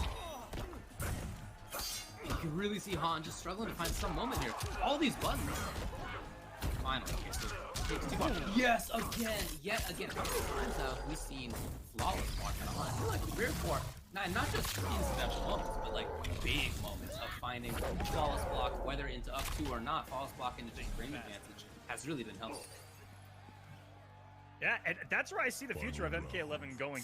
Again, 100%. I'm hoping that if we go beyond this 2-year cycle and even beyond, flawless block is something that we're only going to see more and more of. The big damage, almost picking up off of that. And look at these flawless blocks out of Too Easy, even here with his back to the wall on these raw strings. I actually don't think you can get more frame advantage for doing flawless block on the down low, right? I think it's anyway, that's the thing. Just an absolute blow up over last round. Now, it didn't need to be like that, because think back to when there was a big old dragon kick from way down here, and Too Easy did not actually punish it, right? He didn't get the punish in time. In fact, he just went right into Ice Ball, and that got blocked, and like all of that, the whole rest of the round was because of that interaction of Too Easy just not getting it. So don't expect that to happen next time. So if you're Too Easy, I wouldn't be too upset about the result there. I mean, bummer, obviously, that you lose the game, but you think back to the fact, like, look, if I had just done the one thing differently, it would have been a totally different story. And to have that individual moment to point to do better on next time, that, you know, from a mental perspective, means it's easier to approach in the future, I think. Yeah, and I think we've all been in that boat of missing the punish on that flying kick. It's got some pretty big pushback to it, so, you know, your general punishes aren't, like for Sub-Zero, like 1-2 aren't going to reach. That's what I've missed punishes with. Might have to rely on the back 3 there in that situation. And yeah, on the fly, you know, it's a really quick special move that has a tricky recovery to it. But you're talking about that was the big turnaround that we saw in that game number 1. The big drop, but why not? You knock your opponent down. Is there a downside just throwing out a forward 4? Absolutely not. Yeah, for sure. Ooh, he ended that early into the fireball, which is punishable on block. That's also a key thing to look out for, to punish that straight projectile in your face. Very punishable. Great block. Oh, I feel like he's trying to get a whip punish on that. Maybe some OS, but no, it didn't work. I might just been forward 4 to be honest on the other side. And Liu Kang, I feel, has one of the best, if not the best, reversal game in the game. No matter what he blocks, it's his turn into a mix, right? You could be -1, -2, you're trying to be cute and stagger something. Forward 4 is going to check you every single time, guaranteed, until you guess it. And that, I feel so scared to believe in that kind of like stagger game or mix-up game against Liu Kang because he not only steals your turn, but makes you, he really punishes you for it. For sure, man. Ooh, just didn't believe in it. Hello, Here's that's a big chance. Gotta get him. Yeah, keeping it. Well, there was no breakaway meter, but again, like you were saying before, just get into the habit of if you can kill with an unbreakable combo, yeah, do it. It's definitely good down the line, and wow, you talked about it earlier. Hard Rashid getting flawless blocks on even pokes out here. Man. And there's Okay, a right back at you. Too easy says anything. But he actually didn't have the meter because he just did flawless block up 2 or up 3, I think it was. And here we go. Ooh, he wanted the standing reset. Very cute. Okay, funky interaction. And he tried the anti-air. Oh man, he's in trouble. Ooh, put himself in the corner, and it was Hard Rashid just trying to swing out of there with a fatal blow, and now he's in a bad spot to be, but swings out with the forward. Again, kept it. Oh yeah, you know the 2 Easy's worried about fatal. Anything right now is gonna kill, to be honest. If he gets touched. Oh no, what? Oh! Did you see where it hit? Did you see? Hold on, I'm looking at the screen right now. It's a little bit delayed. It was some wild stuff. It honestly is what we saw earlier, where the hitbox of the fatal blow just kind of hitting on both sides of the like back behind fist. him, yeah, man. But what just killed Too Easy was not blocking. Oh yeah, definitely hit him from the other side. Yeah. That's wild. He was swinging right there. I mean, Hard Rashid staggered 3 times in a row, and they all hit. Like with the match against homies, Han's playing great, but I feel like Too Easy is doing some good stuff. And he had some good pressure. And there was a flawless block up 3 in there that I thought was cute. Like, there's definitely cool stuff, good stuff happening on Too Easy's side. And yet here he is down 0-2 in just the same way that Homies was. Han's still running away with it. Oh, yeah. Honestly, could have gone either way right there. It could have. 100%. 100%. But it's still 2-0 Han Rashid. See if there's a big difference here. Hard Rashid almost threw it right there. The wake up fatal blow. He had his back to the wall. Too Easy. I kind of like that wake up fatal blow. Was only I feel one like mix away. He was like 2 frames off from that fatal blow working out. That's true. Right? Like, it was like very close. He just, you know. I'm not opposed to that. I feel like anytime a fatal blow is beaten out, you're 1 frame away from dying. Dude, boy. That's really what it is. Like you're really close to hitting that armor. Ooh, okay. Too Easy not scoping out the interactable, right? You got 250 off that interactable too. That's not bad at all. Keeping him restood too here. Nice! Wow, knowledge. That's a little taste of Han's own medicine right there. We've seen him with that stand jab back there. Quite a lot. Oh my goodness. Maintaining control, and this time he still did have meter very important. Like that meta I've been seeing develop over the past couple of months, where almost every character, you know, we saw Deoxys try to kind of implement it first, where you're slightly negative. Oh no, he has no breath. Oh what? Is this gonna be a fatal blow? Raw? I don't think this is gonna scale. No, he's dead. Oh yeah. Oh, he's dead. This axe does 8,000 damage. He's dead. For sure. But why would you do the dragon kick? You were chipping out. But honestly, I don't know. I've seen so many people develop their own characters with having something that's slightly negative and then putting in that flawless block. Yes. Like even myself, with Kotal Khan, he can do forward 1-2, B-4, throw in that flawless block up too, and if they counter poke, they're gonna eat a full combo. Yeah, So a lot of characters have that. Yeah, A lot of characters are finding, or players are finding that, implementing it. We see it from Too Easy here with Sub-Zero. Or I guess he did expect, I should say, for the counter. I wish I knew with more characters, but I just gotta give you guys what I know. Look, the game is still fresh, dude. It has not been out that long. So we got full screen control yet again. I would say working out all right for Han Rashid, actually, even against Deadwood. Wow, the call, he knew it. Oh, mix up. Gotta make it count here for Too Easy, yes, but now he doesn't have that meter anymore. No more offensive bar. Whoa! I don't know if that was intentional. He can't kill right here, though. He already used the fatal. Wait. I don't think. Is this gonna do it? No, I don't think so yet. Why are you serious? He walked up and just did a grab. The He throw just may waltzed have been. up. The throw may have been. What? That was the risky move. He just walked up to the forward 4 mix. Right, that's what I'm saying. I mean, I don't even know if he needed a mix. He might have been. Able Yeah, to a 4-4-3, the amplified straight ball. Okay, overextended right there. Great job by Too Easy. He's trying to battle back here. Remember, he was up 2-0 in his winner's side match, and he ended up losing it.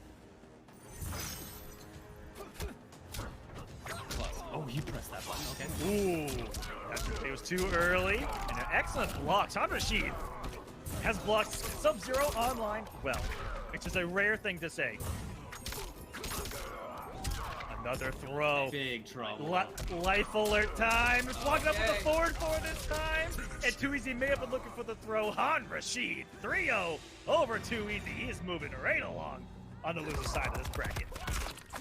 Shout out to Too Easy. I think that he played well in both this match and in the winner's side of top 8, right? I mean, both of them. It was 3-2 in winner's side, and then here, you know, you look at the score, you see 0-3. I really feel like that doesn't tell the whole story. That is to say, like, he had some good things to say, even in that loss right there, even in that 0-3. Not what he wanted, for sure. He wanted to munch on Team UIU, and it's just not happening for him. He's not going to get that bite today. Didn't get that chance. So, DJT and Nash Fan did play, and DJT took it 3-0. Oh, so, man. Okay. So we are going to get DJT versus Deoxys. And boy, can we find out which characters they used? It's not mentioned. I'm sure they can let us know. Yeah, I'm gonna ask her now.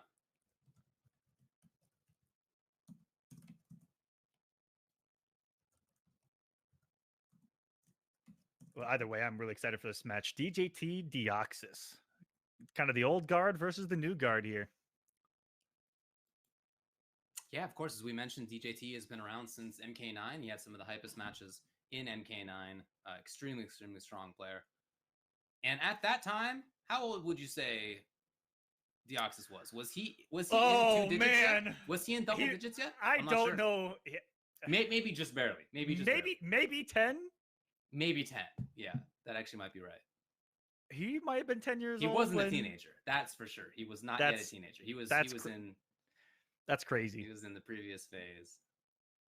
So DJT used Baraka to confirm.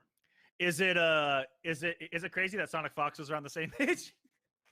Fox? I mean, even Fox is the old man compared to Deoxys. Fox is a couple years older. Yeah, just a couple. I think that Fox. But in the context 12, of being like 21, like that is a long time, right? If you're 21 and the other guy's 19, you feel like you're the old man. Yep. And it just keeps going up. Like you're old, ancient, prehistoric, and then yes. And then eventually like fossilized. I mean, in the history of the competitive NRS scene, like I'm prehistoric, right? If history started with MK9, then I'm definitely prehistory. Yeah. Dinosaurs, man. Yeah. Also, that just made me think of DJT coming out the CEO with the rest of Yomi to the Jurassic Park theme song. Dude, okay. One of the most anticlimactic intros that I think have ever happened at CEO. Just and then they're trying to hype up the crowd like it's actually going to happen. I know, yeah. Shaolin Trap Dungeon. All right, so it's going to be Garrus for Deoxys, and it will be Marauder Baraka for DJT. Loving that blue right there, DJT. Loving that blue. That's a good one. So this match, I feel, as we were saying before, that Baraka got better by other characters getting slightly worse. So I didn't think he got lit up before, but now the fact that you don't have to worry about the sand trap crushing glow in the same way, but you can throw. I mean, you can't throw fireballs for free because he can still obviously do sand trap to get next to you, but you don't have to worry about the 31% damage, and that means that you can do it a little bit more frequently. Oh, he's getting that gauntlet loaded right out of the gate. Up, because this is just pressure right now. And this is DJT Baraka. A lot of patience.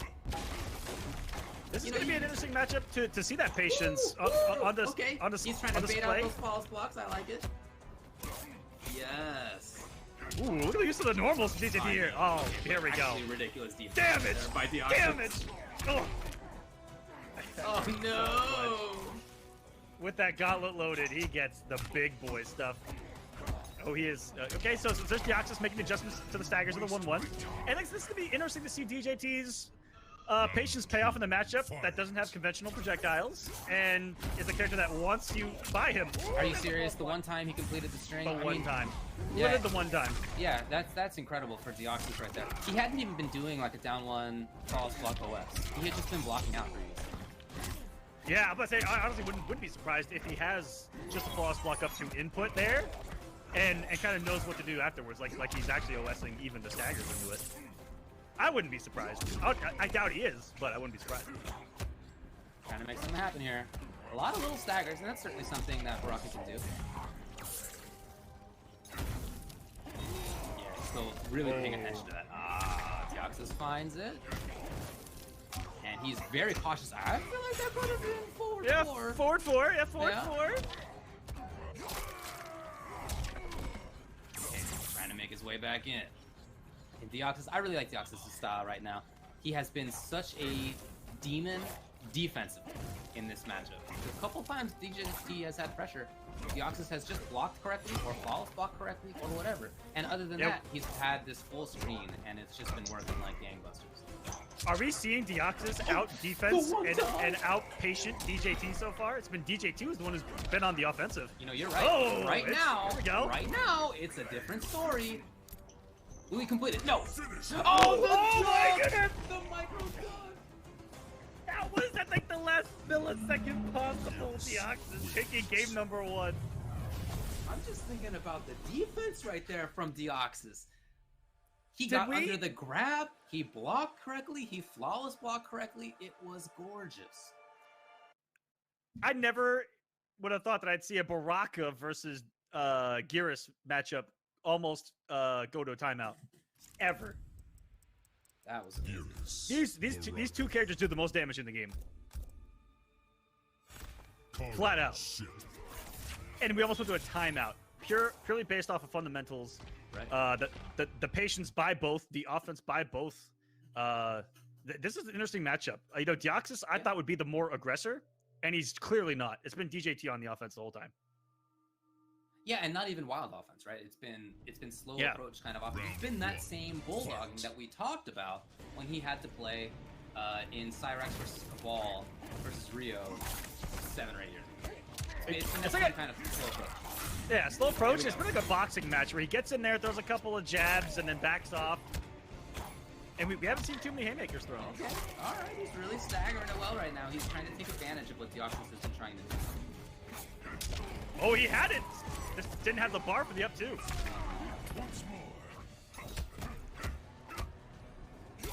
Yeah, flawless blockable on the jumping right there.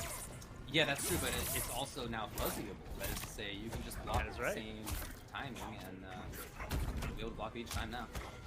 I mean, it's still not super easy. I think it's a 3-frame difference, but you should be able to learn that stuff. And DJT had the flawless block on the jump and didn't come off an up two. He's been doing that since Summit of Time. He was the first to truly consistently flawless block jump-ins, and it's scary. How much that's gonna be seen the further we get in MK11 competitively. Here it is. Charging it up, so that big old fist will do some more damage. Yes, that puts the feet out. That's what I'm talking about. Keep those jump-ins good. What? Okay, they both wanted to flawless block up too. Got it. That's scary. Got it. When you both read it down one. Hello. Oh, that's what I'm talking about. That's what I'm talking about. Look at this. He has made this really work out. It's basically 1-1, 1-1-2, or grab. Or there's a grab somewhere, right? There. Finally, completes the string and Deoxys is ready, but out of there is DJT. Here we go. Down 3, down 2, big damage. And back to the corner. And coming out the crushing blow, and he has a couple of crushing blows. And he has back to the corner, the jump and throw, the slam, and welcome to the jam. No, he lives. DJT he might have tried to do flawless block right exactly. there. Yeah. I would not have been surprised if he was just off by a frame or two. Right.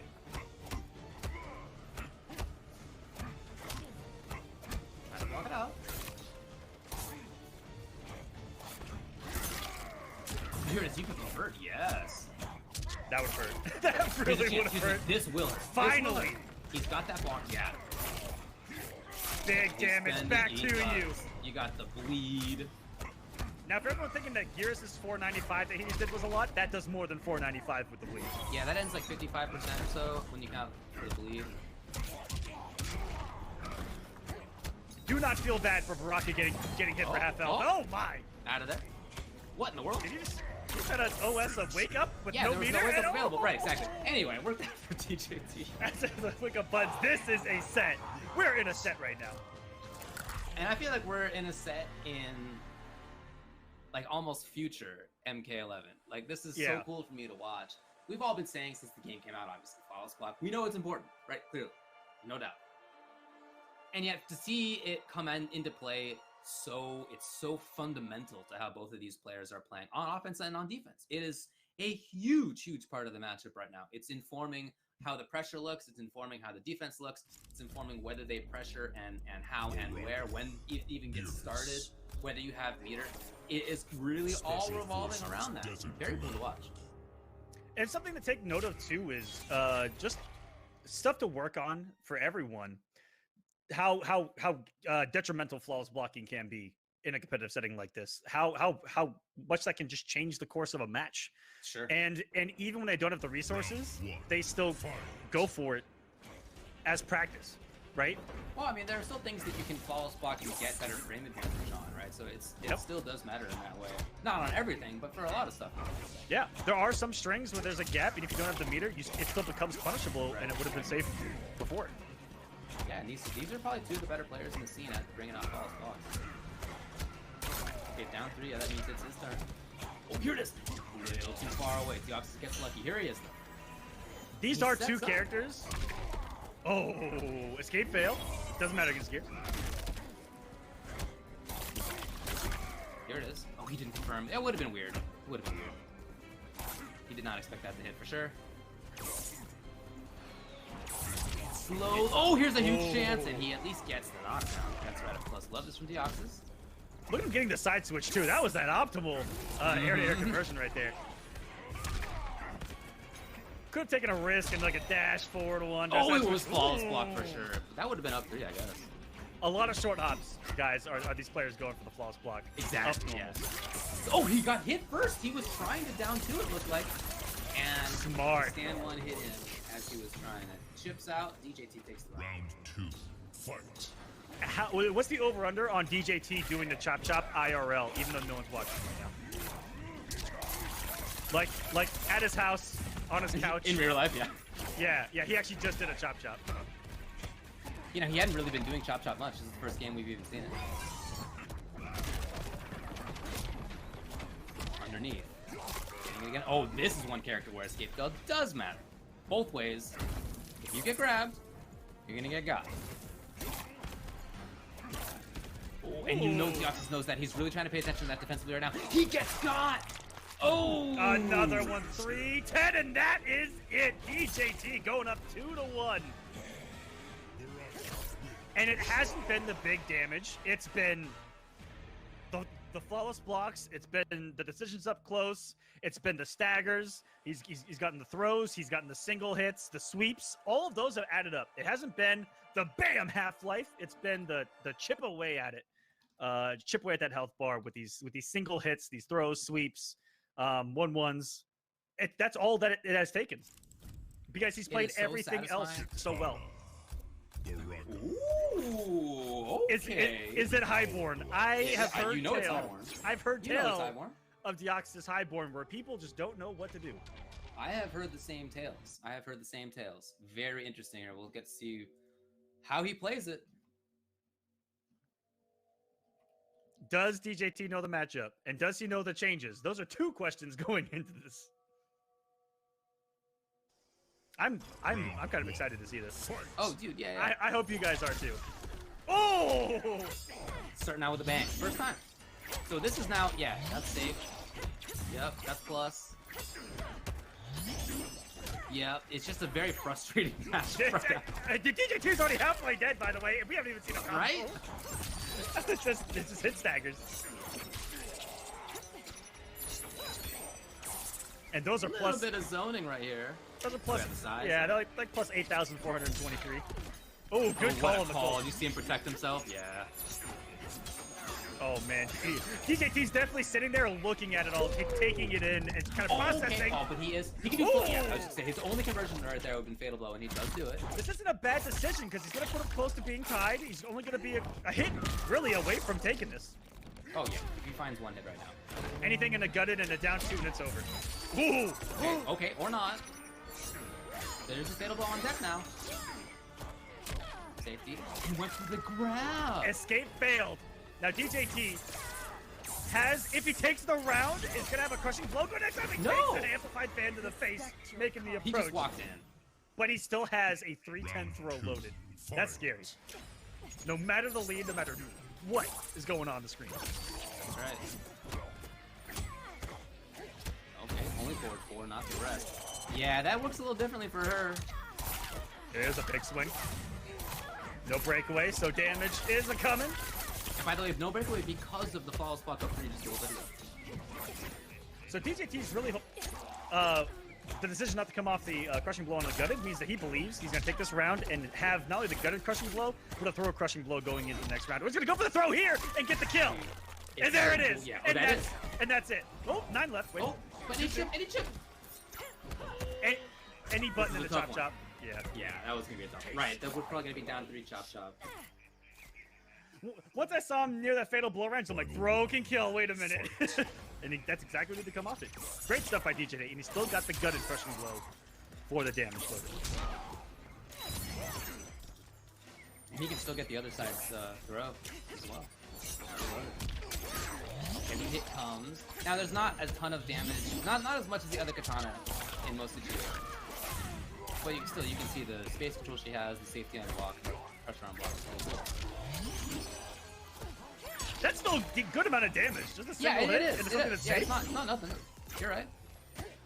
200 is about what we saw out of her outside of crushing blows, even in. Oh, here's the pitch and oh no! Oh no! Is close to death. It's close to death because if he finds chip after this, oh! What over decision? Are you serious? Wow! The neutral jump into the big swipe. Highborn Kitana, ladies and gentlemen, just got Deoxys back into this match, and it was one thing that he did not do in that exact situation the entire match, and it was the one thing DJT was not ready for, was for him to hold up while he was, I'm guessing but I don't know what that is on block, I'm not gonna lie to you. Is that like minus only like 1 or 2 couple? What it feels like? Little, I don't know what it's called, the thing that comes out? Yeah. Right? It's safe. Let me see. Man, oh man. So... is that royal protection? I'm trying to do the math here. Or just let me know. That was probably easier if you just know. +1. Thank you, chat. +1, okay. So that's a really good decision just to hold up and blow up a counter poke attempt? Or, yeah. Really smart stuff. Round 1. Thank you, by the way, chat. Oh, is that razors? Yeah, Edenian razors. Okay. That's cool, because I was just trying to describe what it looks like, and I didn't even do a good job of that. And, here we go. And there was DJT with the flawless block of the jump in to set up all of his damage. Up 3 is very unique. And in this matchup, just throwing the sparks is going to stop these. If you throw that, that being said, he doesn't have the option to do that. Yeah, it's not that simple. But you gotta keep him in check on those upsides, because those plus frames are so strong. She gets almost guaranteed pressure, even beyond sweep distance. Trying to walk backwards. Look, this is so cool. The staggers, we just saw 2 opportunities where if he completed the string, Deoxys could have done flawless block. And knowing that, DJT decided not to and went for a grab instead. I swear DJT makes 1-1 look way faster than it actually is. His usage of it is so cool.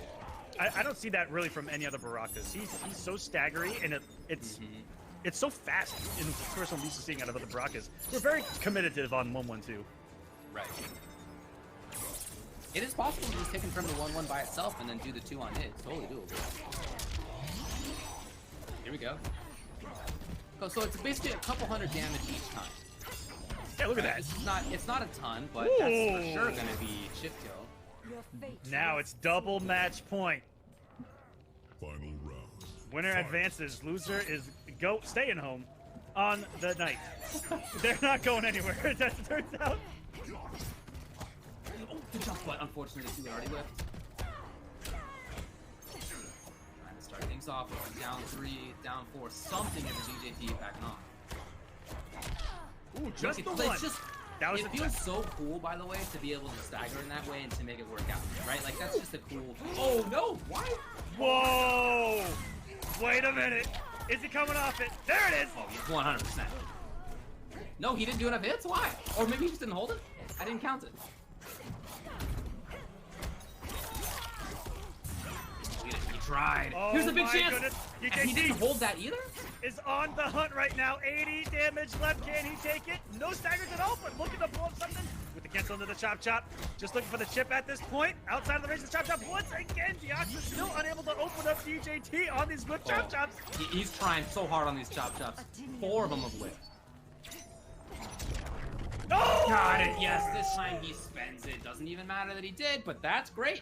It's going to be DJT taking out Deoxys. Oh! The veterans still have something to say in the scene, Aquaman. You know what? It's not all the kids yet. Not all the kids yet. That they do. Just great stuff. I feel like he tried 4 chop chops, and they whiffed. And Deoxys didn't whiff punish any of them. Now, that's difficult, right? Yes. It's to mix up, of course. Unfortunately for Deoxys, though, there were those opportunities, and he didn't take it. I mean, it's not reasonable to expect that you would take it each time, but there were 4, and he didn't take any of them. But that sets up DJT versus Han Rashid as our losers semifinal, and on the winner's side, we have Rewind versus Phoenix. Start out the day with 8, down to 4. That set was awesome. Yes. That was really one of my favorite sets that I've seen in a long time. The importance of flawless blocking, as we talked about, the fact that these are 2 of the best players in the scene at doing that, and at understanding that the opponent wanted to do it, and figuring out all the little counters, all the staggers that you need to do. We saw a cool character switch into Highborn who just came into the game last week. That's awesome. I think that was a super, super cool one to watch. Very close, obviously, down to the final round. I don't know what more you could ask for than that. That was great.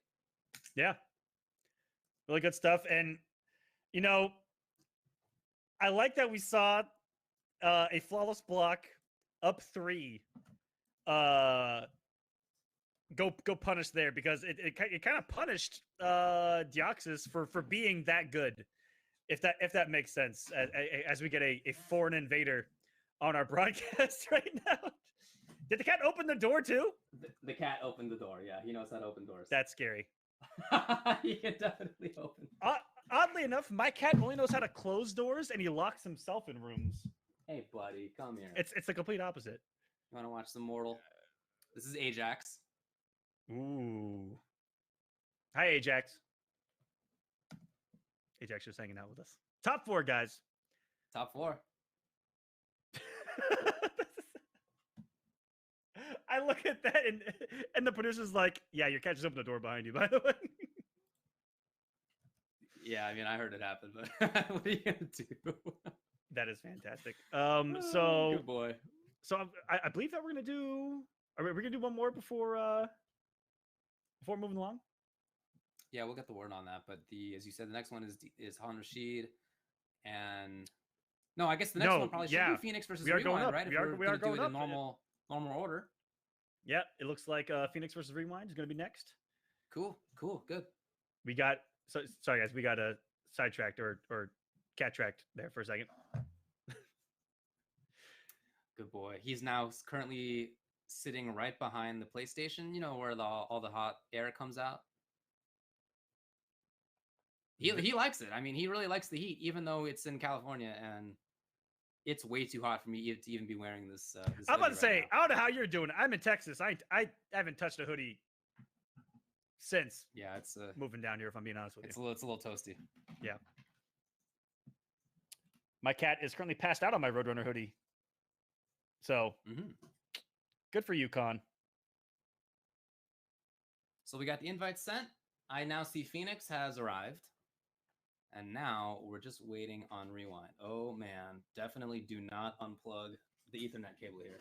All right, hold on, folks. There he is. There he is. So this is going to be potentially... did Ajax just hijack the broadcast? I mean, he's trying to unplug stuff over there. He's right, like I said, he's right behind the PlayStation, right where the Ethernet cable is, and right where the HDMI cable is. So hopefully it works out. All right. Well, it's going to be Phoenix versus Rewind. Whoa. Who's going? No. What are we going to get? What do we got here? Whoa. Are we going to get Jackie? Are we in the Briggs family? Yes, Is this we next are. gen Jackie? Is this next gen Jackie? Is it next gen? Next I gen? didn't see. Okay, wait. The switch to Scorpion. I feel...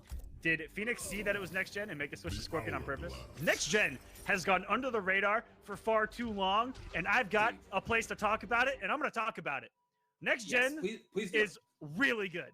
It's really good. I know. I agree with you. And one of the first things that I said when I saw that Jackie's first round KO had been nerfed in damage and in a couple other things was watch out for next gen. Watch out for this character because the fundamentals of Jackie are just good. She just has good buttons, good hit confirm, she just has good damage. And what if that good damage leads into damage over time control? What if it leads into you forcing the opponent's space control of movement, I should say, in a way that first round KO cannot do? She's got a lot of stuff going for her. But something we're not gonna see here is it's Rewind gonna go to first round KO. Just a little bit less damage that she had before, but you know the tool set is still there. That is just so strong. It's so hard to nerf a good tool set. Yeah, I think you have to pick between plus frames on knockdown or damage now, right? I mean, so there's some stuff that is a little different, but she's still very strong, very strong. Yeah, and I think it's cool to see Rewind playing her so soon after the patch because some people were saying, "Oh my God!" Some people were a little worried about it, at least on Twitch. It's pretty cool to see. I personally think they were very reasonable nerfs, if I'm honest about it. Round 2, fight. And you know, is Rewind sending a message that there's no downside to just throwing out a crouch normal because the teleport's high? Like, what's the threat at that space? That's a good point. Yeah. I mean, that's what I used to do back in MKX, was just kind of throw crouch normals against dash punch characters as well, where, you know, they got those advancing highs. Just look to anti or something, or gain some hit advantage off of down one hitting. Oh, wait a minute. Right in the clinch. Wow. That was a little raw. Risky boy. Okay, Escape failed. Escape failed. Yeah, Yes. this is important against score.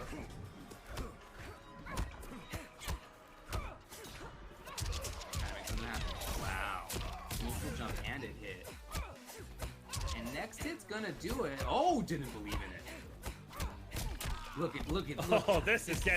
Oh, this is oppressive right now. Rewind. So many different staggers from Jackie right there. Similar. This has been a similar style that we've seen throughout this top 8. Just very offensive, very staggery with these plus string single and double hitting normals off of 1-1, 1-2s that a lot of characters do possess in this game, and how that puts you in an immediate threat of a 9-frame mid. We saw it at Liu Kang. We're seeing it here with Jackie. Of if you counterpoke, you can die. And so if you're afraid to counterpoke, because of that, they're just going to keep doing just that. It's a constant mind game, ladies and gentlemen. So you could tell that Phoenix was thinking about going to Jax. Decided against it for game 1, but here in game number 2, he is going to try it out. Oh, this is my favorite color on Jax too. The tan and the purple. I love that color scheme. I've got this outfit with the spiked arms. Whoa! Okay. Ooh! I don't play Jax, but I love how my Jax looks. Right. That's... Oh! What? Okay, pretty big start. It's such a buttonsy game from Rewind. I love the irony of Jax blocking a safe dash punch. I just love that irony that we're seeing. The Jax punch, yeah. Yep. You know what, Jax? You've been doing it for years, buddy. Here we go. Getting up a little bit, but got ahead of himself. Combo should be long enough to cool down a little bit. Down to phase it. Hello. Forward hit from a distance into the clinch, and the kicks should be enough. Oh yeah. Less damage, but it's still there. Like Round 2. it's Fight. like I mentioned earlier, not overly toned down. It's just little slaps on the wrist, and like everything's still there in a sense. Oh yeah. Yeah, Jax's turn, not opponent, but it's his turn. Hello. Okay, at least maybe a chance to get out of the corner. No, instantly knocked right back down. That was He Rewind. believed it, but Not wanting to give up a single thing. No, he's just instantly back in there. And it's Rewind understanding that the more buttons he presses, the more control he seems to get versus Phoenix. Unfortunately, Phoenix, he's not really been able to, make Rewind quit that stuff. We have not seen, thinking back to some of the false blocks from previous times, thinking back to some of the escapes from other players, we haven't seen any of that stuff. Oh, wait a maybe he minute. can snowball though. Maybe he can snowball. He backs off. Very curious. Hello. Okay, That's a guy. Okay. Make it happen. Make it happen. Oh no. He didn't. Well, what? Was that because he didn't have offensive meter? He didn't he? I think he did. I thought that was it. I thought that was it. I thought that was gonna crush and kill. Is Unfortunately. he not hot? He looked hot to me. Hey, look, I'm looking at the replay right now. I feel like that should have done it. I don't know what the deal was. I'm not sure what to tell you. Was he off because you have to time it at a certain? You have to time it, right? Oh my goodness. I guess he just. That was almost a monumental comeback, though. He almost lost that round. That's He a big okay. bummer. Yeah, he mistimed it. Shoot up the time. Jeez. Man, he almost lost that round pressing 2 buttons in the corner. He twice guessed wrong in the pressure, and Rewind was at a space where a counterpoke wasn't gonna force a block, and he forward it twice, and then he was at about 100 HP. And for him to almost make that monumental comeback, but hey, that gets you back in this match. You know, you're down 2-0, but hey, you got a little bit closer there, and you've already reversed 3-0 in this top 8 before. And what you thought that you weren't even going to be here in the first place, right? After leaving game number 3 against Too Easy, he has to go back to that mentality. Well, easier said than done. Rewind again has the corner. I mean, it just comes so fast. And by the way, this is not even the same corner that they started out on. This is a full-on chase by Rewind. Oh no, yes. He was trying to neutral jump over the wake up. Instead, there was no wake up, and he still got stand 1 in time. That's pretty gross. That you cover so many options, short hopping, and still having the reactions afterwards. Right. Oh, no. Okay. That almost worked. And what is sometimes called an unblockable fatal blow. It's pretty fast. And then right afterwards, you got a great situation for yourself. Oh yeah, this could be. Okay, yes. I mean that. You know what? So not ideal. So if he would have done forward 2 1+3 as the whiff punish, it would have been over. Right, exactly. Or dash up normal throw. That would have been fine too. Yeah. Something to get KP. That's a bummer. That's a waste of fatal blows. Very unfortunate. That's kind of match point. That's kind of 50-50 that Jax has off of getting fatal blow. Good timing on that. Flawless block. Is that he can just kind of walk up and throw you or mid you, and if you guess wrong, you die. Yeah, very unfortunate. I think you can really tell that there's a lot of nerves coming. Very nervous play, unfortunately, for Phoenix. Woo! Okay, maybe he's waking up a bit here, trying to make something happen. Trying to be a little instantly back into it. There's no breakaway still. This is a lot. Chip damage. Luckily, the up 3, low profile to jump in with the dash punch, save on block, going to the command grab. What? Oh, did he survive? What? Wow, he lived. Oh my god. Final round. Fight. I can't believe he lived. Yep. Oh, that would have been pretty sick. I don't know if that was intentional. I don't know what he tried, but it was cool. Yeah, for sure. eaten up.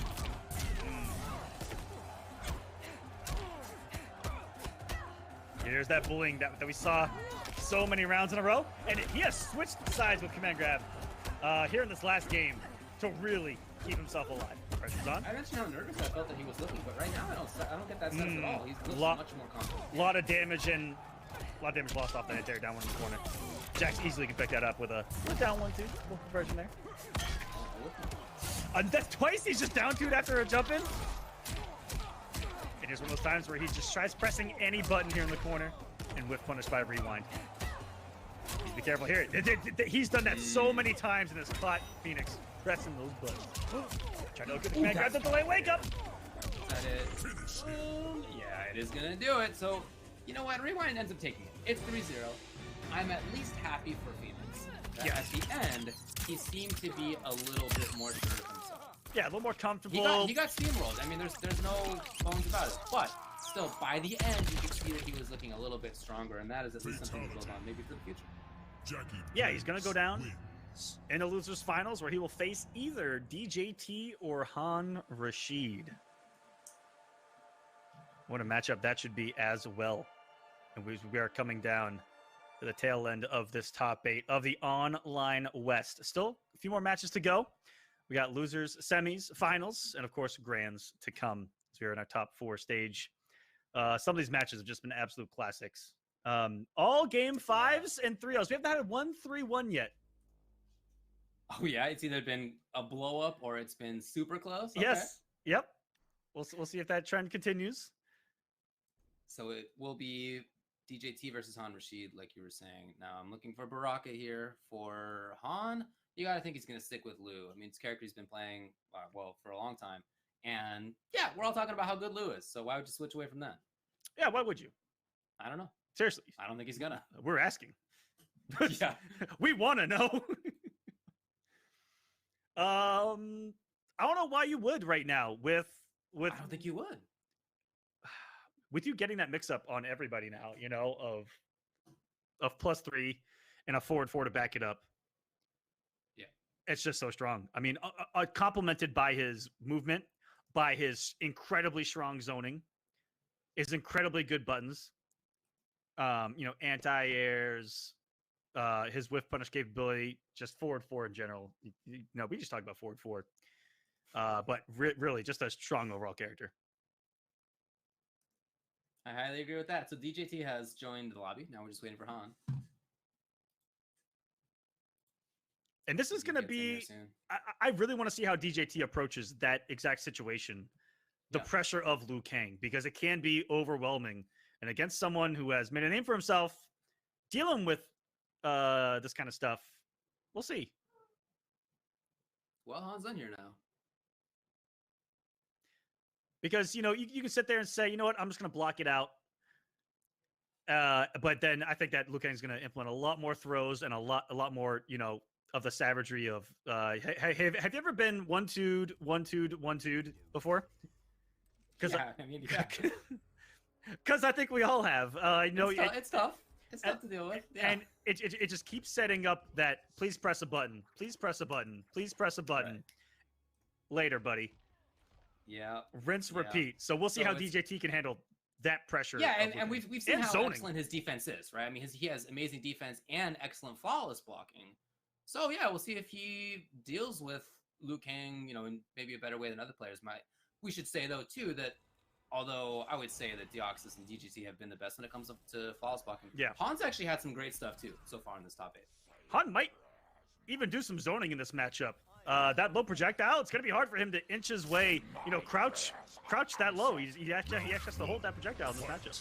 Right. I don't think that's too big of a problem for DJT as a player. You know, I mean, he usually is okay. That it might end up doing some damage, but in terms of psychological issues, I don't think that's that big of a deal for him.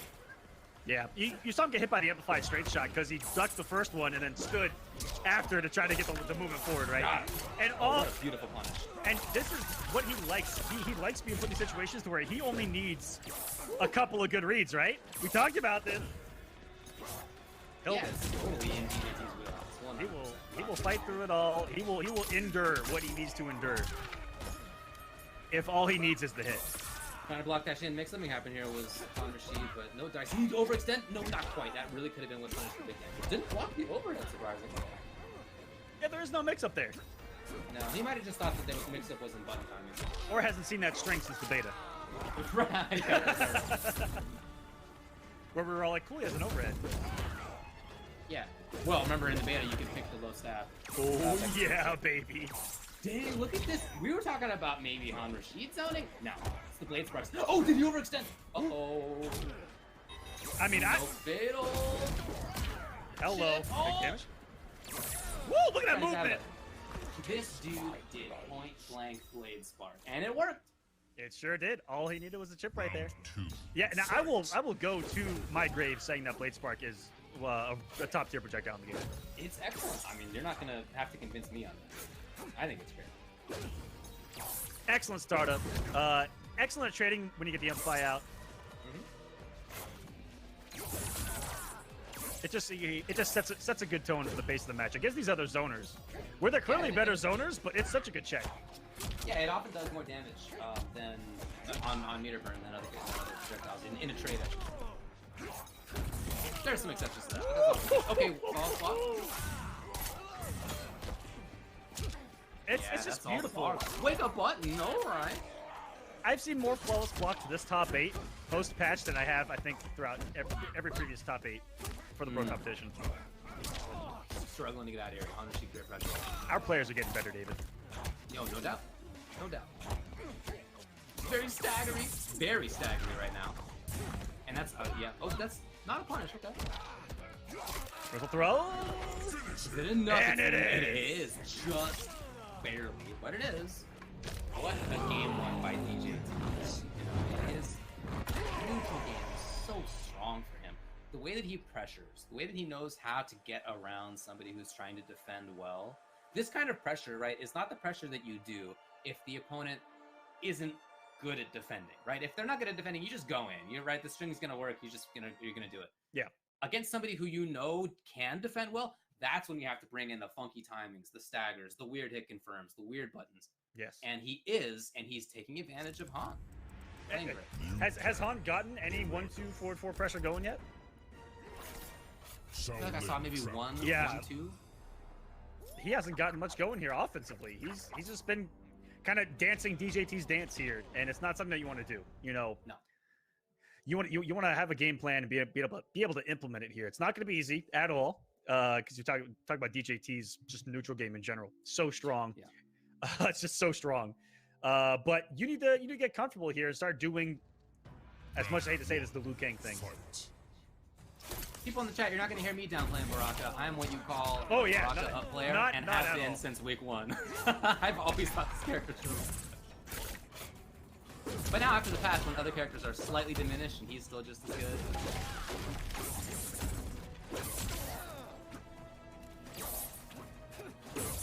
So yeah, here's this game. And this is, as I said, oftentimes to the benefit of Baraka. There we go. It's not going to make a difference. Here we go. Generating some offense here. That was a lot of damage. Even though it's only 2 strings in the throw, a lot of damage there. Nice pickup. I really like that. The jump, empty jump in low. It kind of blew up the flawless block time. That's the kind of stuff we're gonna have to see more of. 1-2, finally plus. And there, why would you not do forward 4 off of that 1-2? He did down 1 and technically lost his turn off of that 1-2 in the corner. I don't see a downside to just doing a forward 4 in that situation instead. So that might be Han second guessing himself. Oh, that was the tippy tip of that toe right there. Woo! That down 2 is Maybe a chance for pressure, or it's just going to be backing off. Again, DJT seems so confident in this neutral game that even if he throws the opponent into the corner, and a corner where it's pretty good at interacting, I mean, he's still giving it up. He feels that confident. That interactable did get touched relatively hard, That's true. but Oh, that's right. but the utilization is the same. Restand plus frames. Ooh, great check. And That walk, not there. that Oh walk my back God, the was timing is so funky. that walk back was so scary. It's so It is funky. it is to stand one and walked back and just watch Han Rashid whiff. DJT is just playing out of his mind right now. He really so is. good right now. He's so, look at this punish. Did you see that? Did he- right there? This is did he gonna be a breakaway for sure. Did he get a No. forward 4 right there? That was awesome. Wow. I don't think Han So Rashid there was. I don't think Han Rashid had the offensive bar there when he got that flawless block. Got him. Looks like he was right there on the Well, threshold. by the way. Big Danny. Two characters with both throws being crushes. I love that. What a start right there. Crush comes. Knew the breakaway was coming. Mm-hmm. Trying. We're talking about DJT a lot, but here's not Oh, he's in one punish. don't whip in front of him. Okay, yeah, so he. That was actually smarter not to break away, huh? Because Yeah, of I that. was just gonna say, yeah. That was a great understanding of what's going on. Now, there's not going to be a great meeting situation for Baraka here. This is going to be back to this mid-screen control, but I feel like that's almost something DJT is comfortable with. He hit! He got hit by the mid! Oh, No! Han was just frames off. Just frames off. Oh, wow. DJT takes it. Jeez. I thought for sure we were going 1-1 there. I really seemed like it. And that was, I'm just watching as the stream plays back. There's just that So clutch factor. close. Just so close to that low fire hitting first. I think that getting hit by that mid on the amplified blade spark cost Han so much right there. Right, right. Couldn't tell if he was crouching it right, and then going for a projectile of his own. Maybe just forgot it was a mid, but I think he just got caught, not seeing the amplify, and taking his turn a little too soon there. Trying to anyway. Either way, one heck of an ending. 2-0 now for DJT. Round one. Yeah, he looks Fight. so good. But of course, Han was very, very close. Literally frames away from having taken that game, and he's got to keep that mindset going into this next one. This is someone who has started this tournament in the first round of losers. And Yeah, it's a- you don't mean top 8. You mean it's the tournament. it's a game from top 3. You mean like he was DQ'd from winners and the losers Yeah. in round 1 and has been playing losers the entire time. Yeah, he's pretty good at this video game, no doubt. He's alright. On all of his resources right now, and here we go. Oh, he Does spend it. Yeah, this is gonna be a kill. It's just, Yeah, it's just but- a chip kill. No, he didn't do chop chop chop. chop. No chop chop cancel. Okay. Well, he inputted Yeah. the 3, and I think he probably just wanted chop chop input and didn't get it. Anyway, it works out. No chop chop off the down 3 either. That's kind of a staple DJT thing to do. I don't know why he's Fight. playing around that right now. Anyways, match point now for Denzel Terry. Beautiful jump. That jump kick has a big horizontal hitbox to it. Oh, overextension. And that's very rare. Unfortunately, only punished with the 1-2. That is a big bummer right there for Hamashi. Oh, the way he utilizes these normal. By the way, Baraka's sweet. Look at this. He didn't cancel it. I mean, even still, even though he didn't cancel it, could have gotten more. This just seems like it's so much control. Oh, That was okay. so Liu Kang to do. Right? Again, that checks the forward movement that you want after blocking or crouching projectile. That was 3 fireballs right there. And this may end up killing right here into the choppers. And that is gonna do it. DJT moving along to losers finals, and if it can stop. Oh, so loud. Baraka wins. All right, here's DJT's path. All right, he beats Next on Deck, then King Tuttle, then Beaches 132K, then FGC Fredo, then DC, then Lamarine, then King Joker 48, then Illusions, then Cyclone, then Titanium Tigers, then Diamond Dude, then Nash Fan, then Deoxys, then Han Rashid to make it into losers finals to play against Phoenix. It's a lot of people. That is a lot of That's- people. That that's- is a long weekend of playing games in your underwear from your own bedroom. That's right. That is the most matches played, and he looks like the veteran here. it could not get longer than that in this Yep. tournament. Yeah, that is the maximum. Wow. Oof. So shout outs to DJT. That is extremely impressive stuff from him. And whether it was against some of the best players in North America or if it was early in the matches, it was each time DJT figuring out a way to move on, controlling things. I think you can really see the way he's been playing in this top 8. I mean, look, obviously DJT's been excellent in the past. Right now, I feel like I'm seeing that same excellence. Right? I mean, he looks extremely strong as he moves into Losers Finals versus Phoenix. Sorry, I'm watching your cat All right. So, try to escape your house right now. Oh, yeah. You know what? Oh my goodness, he did. Wait. Let's try it. You want to just watch it?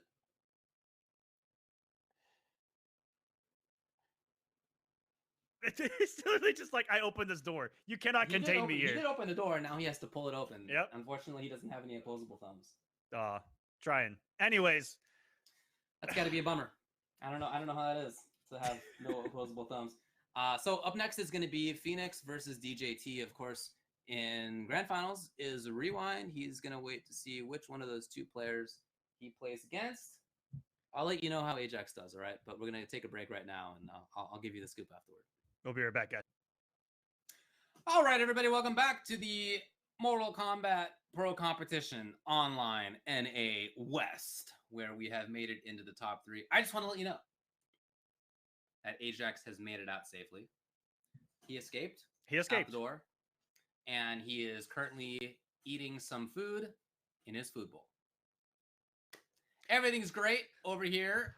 Thank you for the update, Ultra David, on that. That's right. On that developing story that happened right before our commercial break. We have got coming up next Losers Finals of the NA Online Pro Competition West. Let's go and take a look at the bracket. Let's see what the updates are so far, David. What do we got? We, of course, have, as I said, top 3. It's going to be DJT versus Phoenix. Phoenix having been in winners finals, losing to Rewind 0-3. DJT having made his entire tournament so far through losers side, having beaten everybody. I actually haven't gone back and checked. Maybe I should. He has not lost a game in no one's beat top 8.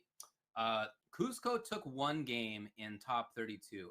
And other than that, no, I'm sorry, I'm looking at the wrong one. That's Tigers took 1 game from him in top 32. Other than that, this man has not lost a single game in the whole tournament. Or match. Phoenix, no, nor match. Yeah, that's right. He was just DQ'd into loser's side. Phoenix might be in a bit of trouble here, speaking honestly. I mean, the way that he played, I thought by the end was great. It's Bone Picker, first of all, but it is great to see that he kind of woke up towards the end of the last match. But man, before that, you could really see the nerves. And I hope for his sake that has settled down a bit. Now, I like going with Bone Picker here. It's currently what I use in this matchup. You can beat the teleport really easily with those spines. And even if there's an air, if Scorpion jumps at you, right? There's classic mix up is he gonna do just a jump kick or is he gonna do the teleport? Well, spines beat both options. It's just active enough. And as you can see, he gets to whiff punish from really far.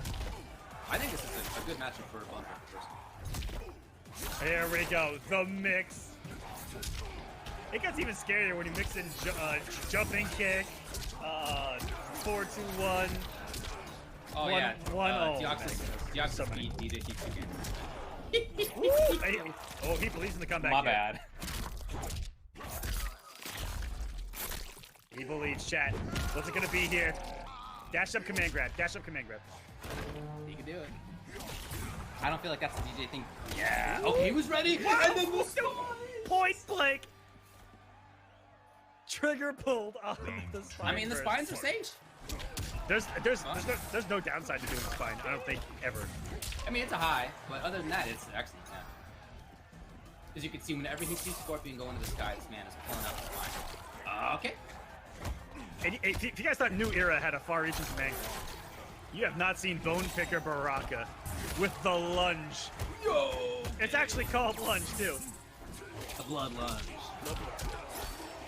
Pick up here. You can see the high aspect of the spine. So now Phoenix needs a lot of work. Can you keep it up? Yes, nice. Very important right here. Woo! Reset. Oh, this is doable. Yeah. Is that the route? That most certainly is. Yeah, that was a tough comeback. I mean, very, very nice for Phoenix to be able to make that happen. And that's a big, big improvement, I would think, to his morale. And earlier against Too Easy, he had the same decision at the end where he just did a 1-1 fatal blow. Looked like he may have hit confirmed it there on the anti-air, but betting on the same exact thing, which covers so many options. All of a sudden, it was a chase right there by DJT. Is he there in time? Oh, not a punish, but still he got the hit. We will have a Out of there. Dude, he's really made Blaze Sparks work in a matchup against the teleport character. Shout out to DJT. There's a punish on the forward floor whip. And in a final round, coming off the crushing blow. We'll taste of Baraka's own medicine here. Let's go, Phoenix. Man, he's really making it work right now. He's got the life lead. Oh. Not afraid to press those buttons back. Too far. No punish. And not so many punish whips well it right out. there either. Has to break away. No, the breakaway came in. Now one mix up away. So many options. The Baraka has He got him. wake up jump. He did. Phoenix. He did What a an wake up excellent first jump. game. When Bone Picker has so many options right there to mix up in the command grab, to cover wake up jump as well on top of it. He can input down 4 command grab, which tick throws, combos on an anti-air, forward 2-1, same exact situation, same exact situation. You can just do meaty spines and Yeah. just be safe, right? I mean, yeah, he can blow up wake up jump very strongly. That took some And guts. Yeah, right. And yet Phoenix made the gutsy call. Scorpion. Very, very nice game. Baraka. The infamous wake up jump there. Dude. Oh, are you gonna get catted now? Yeah, he just woke up from his nap. Hey, buddy. Okay, what's up, man? Hey, gone. So, did he switch the variations? No, it's still Bone Picker, still Command Grab Baraka. Hey, bud. As I said, I think the character pick is good, but man, there were some excellent reads by Phoenix, especially in that second and third round.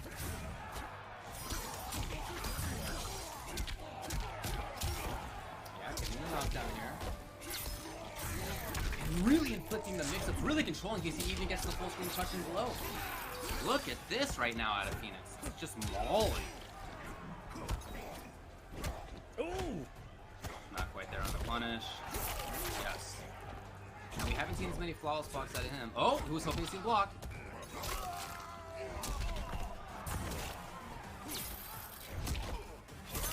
Beautiful use of that max distance command grab. Oh, that was very far. What the scary mix-up is with Bone Picker is at that distance, you can try to make a read on the command grab or eat a forward four to the mouth. Right, yeah. If you're holding Forward, down. Sweep. Yeah, man.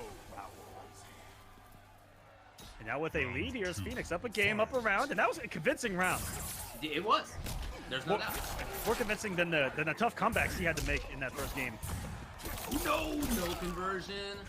GG now. That's a really good way to mix up the command grab, the incredible safety of forward 1-2-1 plus frames, and everything is that you take away the gap that's falls blockable, and you can be safe with the spines. There's a command grab option. What is Bone Picker? Oh, Oh, you hate to see that input air. Yeah, you never want. Phoenix. Great. Is it enough? It's not. Phoenix. Look at the big combat strike force. He has just done 1-1 fatal blow 3 times now, and it has worked 3 times. Is this gonna? No, it's away. not. Okay. Oh But my the ground goodness! Does. Phoenix goes This up guy 2-0. is putting everything on the table. Everything. He is killing it in this losers finals. He is not betting on hit confirming that 1-1. I don't think at all. He is just believing it. He's like, bam, bam. Unbelievable. And to have the audacity to just walk up throw there. That throw has not worked so many times.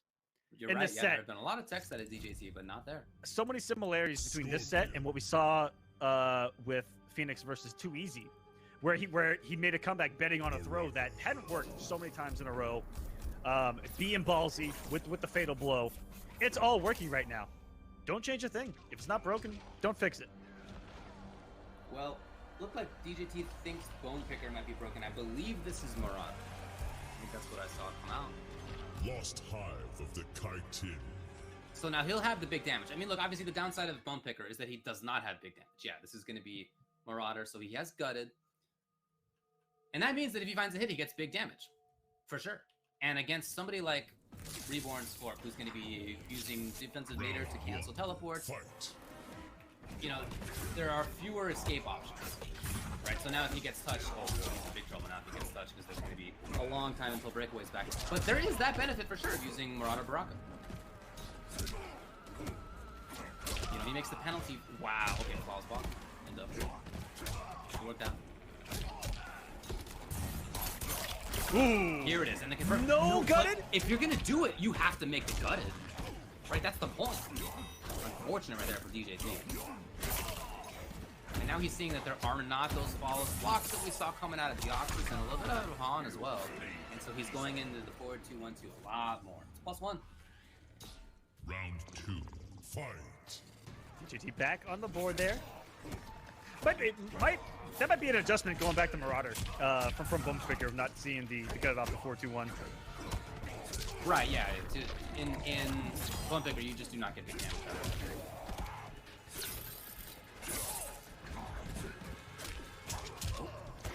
Yes, no confirm yet again. You know, DJT looks a little shakier, I would say, and at least on the margins. I mean, he's still an excellent player, but there are these things like this where I feel like he would have converted that last set. Yes. You know?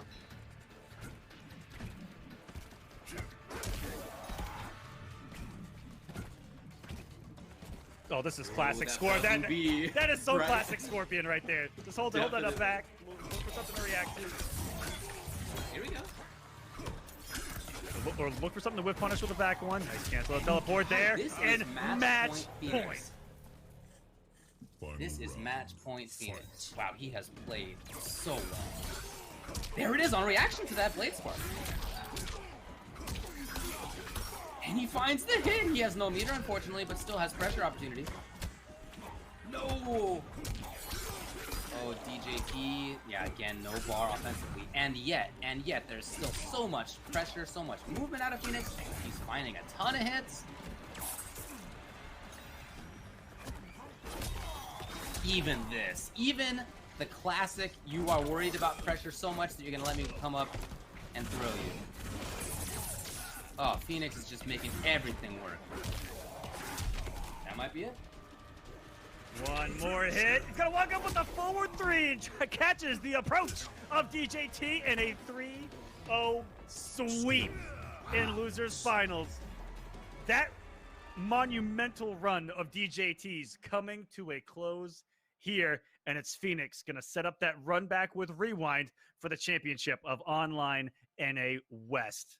Wow, I mean, what a credit to performance Phoenix. for Phoenix. All credit, 100%, man. He 3-0'd DJT, and as I said, DJT seemed like he was coming in here like a buzzsaw. He hadn't lost to anybody. He was in losers only because of DQ. He'd only lost 2 games to Deoxys and 1 to one other top player, Tigers, I think. Other than that, he had been just buzzing through everybody. And I said when that losers final started, I felt like that was an uphill battle for Phoenix. It was. And yet, 3-0 for Phoenix. I mean, all credit. Just played it amazingly well. Defense, offense, mobility, everything was there. And he did it his way. You know, he was doing everything that he was doing against 2EZ that was super effective. He had belief in things that weren't working early in the match, early in the games. He would still have the belief in that for the win. And that is a real strong mentality to have as a player. So shout out to Phoenix for that. If my throw hadn't worked 17 times in a row, I probably wouldn't throw someone to win, you know? It's the little things like that I noticed that were so strong, and just the belief in that fatal blow and the situation they found himself in with that fatal blow. I mean, that's just clutch, in my opinion. I really don't think that was a character problem. All right, I see people in the chat talking about characters. Is Scorpion too good? Whatever. Is Baraka suck? No, right? Scorpion is a good character. Baraka is a good character. That was Phoenix.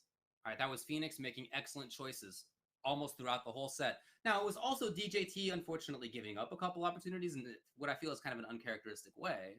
But other than that, it's Phoenix. That's not the characters right there. Yeah. Hats off. And so every single person out there that is saying that this character is dead. Special Forces Correct. Desert Command. What's up? What's up? What's up? All right. It's going to be a run back of the winners finals in which Rewind 3-0'd Phoenix, then Phoenix 3-0'd DJT. Round 1. Is he? And now they battle in grand final. And we saw him start to kind of turn things around with Jax in that winners finals. And But I really like him sticking with Scorpion here. Look, if you just maul one of the best players in NRS history, you stick with it. I'm sorry, you stick with it, dude. You might be right. I think that's what you do. And at the end of that set, in winners finals, we said he seemed to start looking a little stronger. Right now, he definitely does look stronger. Oh, he's whip punishes. We're seeing better mobility. This is a different race, and he's come out of the gate at a much higher mile per hour than he did in the winners finals. Mm-hmm. Okay, on first. Got it. Yes, confirmed. No, the drop, but not with punish. And that's honestly a little uncharacteristic for Rewind to not get that. How often did we see that when he was playing against Deoxys? Whenever this guy got knocked down and there was something to whip punish, he had it not right there in the first round of the grand final. What a start. And this is, he's already equaled how well he did in that winners finals. Just to start the match. I believe he only got the round with Jax at the end. In the winners finals, he's gonna get pushed into the corner here. Ooh, there's some belief for you. Oh my god. Oh jeez. That has one of the best brutalities in the entire game, by the way. Well, no defensive bar, obviously, so it's gonna rack up damage. 200. Rack into it here. Yeah, confirmed. No meter. Oh, dude, he got great damage out of that. For no bar. Woo. Look at Okay, how many times has he won on wake up, jump into something? That stand jab was so intentional out of Rewind, I'm calling it. He's been watching these matches. He knows. I'm down, yeah. Great neutral jump. And trying to do a delay and some kind of movement right there, but no, Rewind scoping that out. And this is where this is what winners finals was, especially the entire time. But he has found himself out so much more already in this first game. Sure. Guessing right on the staggers, possibly reacting to staggers. A little bit better. This is gonna be a tough spot here. A couple of spikes. No finish on the clinch either. Jump in, throw. Gonna put himself in a dangerous territory. He's got no defensive bar, and with Grease kicking out, he went for the Macho Man elbow. And he got him. And next hit. And there it is. And I was about to say, if 1-1 Fatal Blow doesn't come out, he is not him. Yeah, that was definitely a scope right there. Rewind's watching. He's been watching. I've seen him in the chat there. Yeah. I think that Rewind did a good job of kind of knowing what he has been doing in his previous matches. That stand one definitely called out the wake up jump. It looked like beautifully executed, and then right there waiting out that fatal blow. So strong. Mm-hmm. And off with the head to start off game number 1. That's right. Jackie Briggs, the hourglass. I still like him sticking with Scorpion here.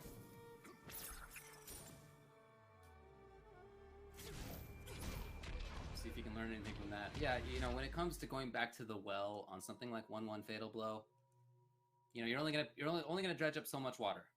Yeah. When you're playing against players at this level, and especially having Rewind, you know, I know he's watching. He's been here in the chat. Round 1. He's been talking mid-set. I mean, that's just it up too much. Yeah, he's even doing that. Yeah. That's something I've noticed on a lot of the young guys. Looking at Tweety as well. When they play an online competition, they like to talk and chat and be active. Like it's part of the comfortability, I guess. It's cool. It's also very entertaining to the viewer, I think. Totally. Here we go. Totally. That was a beautiful back one. But he's gotten forward for it in a lot of situations there. Where he's outside of the poke distance. Something there, beat him. Hoping to whip punish something, no. And here he comes. There's no way to escape. And he drops it! Oh boy, that really should have been grounded instead.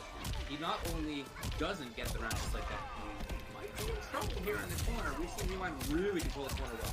Look at that! Oh, and he boy. still made it count. Fatal blows are available. And he just does it! Okay. Why not? If it works, it's over. Move into the next round, baby. Huge draw. In which he could have just taken the round. But look, at least for Phoenix, he takes the round after all. Had to do fatal to get it, but hey, That's he got it. That's honestly, if someone does that to you, you can't sit there and go, man, I can't believe they did that. You need to sit there and go, man, I can't believe I didn't meaty properly. Or have something active there to stop it. Confirms. Oh, got him. Yeah, perfect space. Woo! Beautiful stand jab there. Is he purposely keeping him restood there? Oh, yeah, it could be.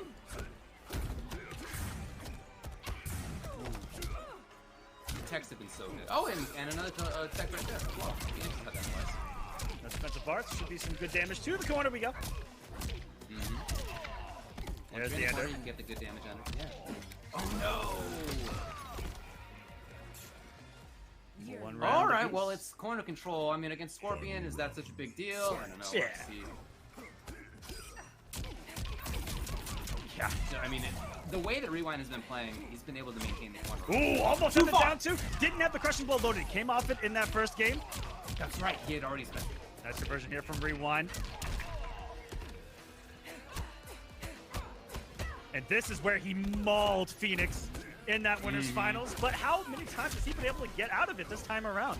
It's really looking a lot better for Phoenix, yeah. He was losing full rounds, pressing one button in that corner. Comes out the crushing blow, the throw, bleeding.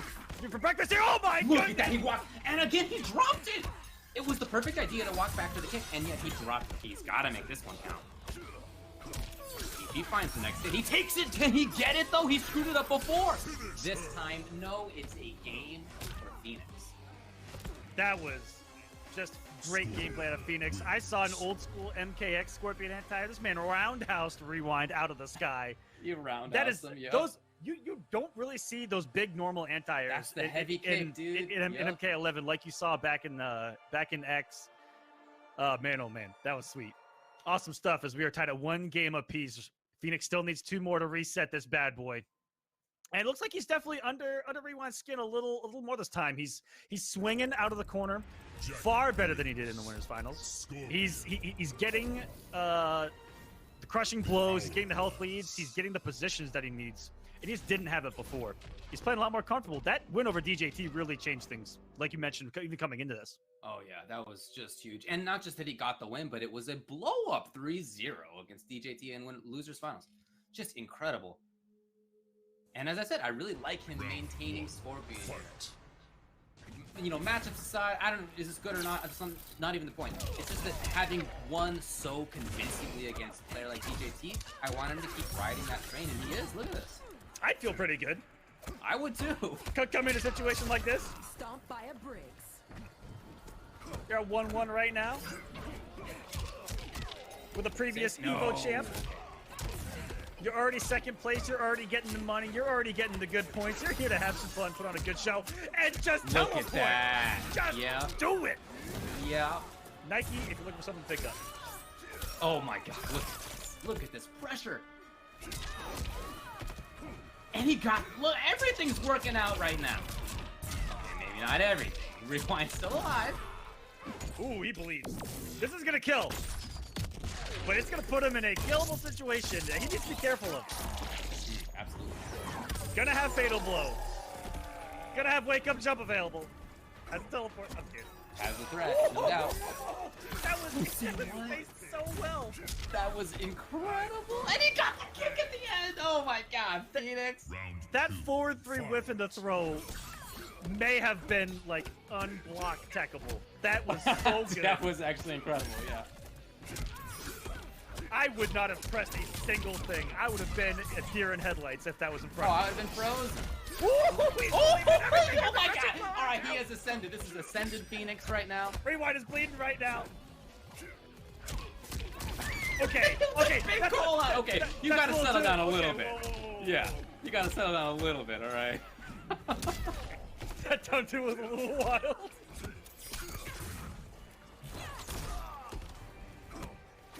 Not quite. So I got the 4-3 here. Corner on this, yeah. Rewind interrupting. Didn't expect the string. Wait, so he tried. It was just too fast of a button right there from Rewind. No breakaway available. Nice. And got 2 of the crunches loaded for crushing blow. Final round. Fight. Which Sammy does have the elbow loaded right now, doesn't it? The backflip to the knees. Hello! We forgot that that bad boy was loaded. That's 2 bleeding crushing blows that Rewind has gotten hit with this game. I feel like it's a bummer of itself for Rewind to have done wake up 3 from way far away. Like, that just shows how concerned he is right now. Oh, God, that's yes, his it's third. damage over This is the time. third Look time at, he's bleeding. my man's working on a perfect right now. This is a flawless victory. What do you got? He actually got it! He actually got it. He's Oh my playing God. out of his mind right now. Who is this man? This guy is killing. DJT takes him out. Comes up against Rewind. In the process, it seems, of taking him out. I'm going to give this man a 10. He hit him with 3 damage over time crushing blows. That's what 30% that you're just you're not gonna do anything about ever, right? That's crazy. He flawless. Scorpion. A flawless victory to top things off. Liu Kang. What's the call for? Okay. Ooh. Okay. Tournament. So he goes to the character we're all talking about. So this is another character that's good at locking you down, right? That's just gonna put you in a situation where if you press a button, you're gonna get punished incredibly for it. And I think that honestly, Liu Kang may be a little bit better at that than Jackie here. Post patch, the reward's really good as well. Escape failed just like that. I mean, instantly loading the throw crushing blow. Flawless block, but to what end? Trying to make his pressure happen. That's the name of the game right now. Trying to pressure. Great tag. Oh no! That might have been teleported ended right there. That jump high 3 out. There we go, taking away the gap with the low fireball. Yes. Escape, also yes. Yo, the conversion out of the sky. Wait a minute. This switch doesn't look like he's doing too much so far. Phoenix is just playing Phoenix right now. Mm-hmm. Oh! Okay. Trying his best right now to settle it down is real.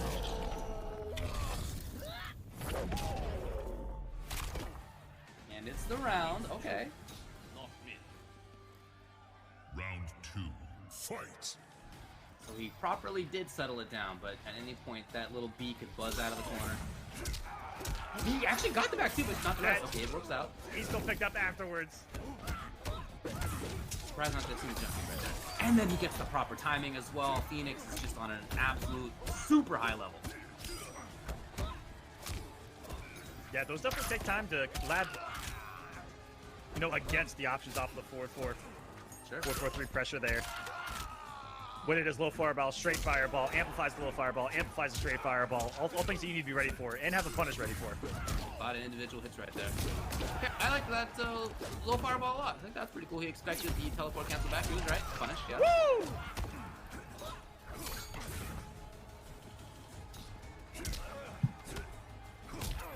Oh, he got him again. Yeah. Are you kidding me? He is still alive. I think this is the round. Although everyone is getting all the defensive, so there's one more hit coming. I think that is death. This is reset point. Final Phoenix round. potentially over Fight. Rewind. Trying to send Rewind effectively into losers. What? What was that? Okay, Rewind. Again, just trying to settle it down. Trying to get back into the game plan he wants. He wants to be up close. He wants to be the one pressing buttons. And at every turn, it feels like Phoenix has made the right call to shut that stuff down. Not a lot of 1-2 out of Rewind either. It's been mostly all forward 4 in this pressure. Off that down one, again, you can get the 1-2 and get that mind game. Whoa! That had to have been hard to input, by the way. So many A neutral flying jumps. kick backwards. You can see Rewind just individually finally trying to press the buttons. Again, the NJ. Again. Oh, punish! Oh, he thought that was gonna hit. Huge! Oh, There's no breakaway! What for the Is this the reset of the reset? throw? Is this the reset? He got it! Oh, But the chip, it was enough, and it's reset. Phoenix, Wins. what a player tonight! Oh my goodness. Wow. This is just crazy. 3-0 Shoutouts. over Phoenix DJT, is putting on and then a show. 3-1 in winner's side. Sorry, in the first set of grand finals. Wow. Wow, right there. Is this the first time that we see Scorpion have a great showing at a pro competition event? You can. And it's post-patch? Yeah, as strong as Scorpion is, I don't know that anyone else would say he's the best or anything, but he's a good character. Yeah, he didn't really have as much success when you look at the top 8s as maybe you would have thought. I don't know. Yeah? We'll see. This is reset now, so it's next Now person who wins that 3 being games said, will win. we It's all Lou, I would think, here for Ryu. we are in Scorpion's realm, as it were. That's right. This is where Scorpion likes to natively be. You're talking about the internet. Talking about the internet Talking here. about online. Talking about the online. Online internet play. It's true, but a lot of the things that Phoenix has done are not really about just like abusing lag tactics. I mean, we just saw him get the pucker punish underneath the low fireball and then whipping. Oh! Right? I mean, he just punished the fireball. Yeah. Like, these are like properly timed things. It's not random. And he's not over. Hello! You want to talk about rando Hello? online internet tactics, huh? You want to talk about the Wait wild a minute. stuff? Huh? You got it. I mean, I'm not even gonna try to say anything. Right? Look at that. What was that? Oh my god. Okay, that was a little crazy of a spear right there. That close. You're trying to catch a button. So this is post reset. We're back to 0-0. Nothing happened. Got it. We've seen that a lot. Not the factory there in a few different situations. Punish.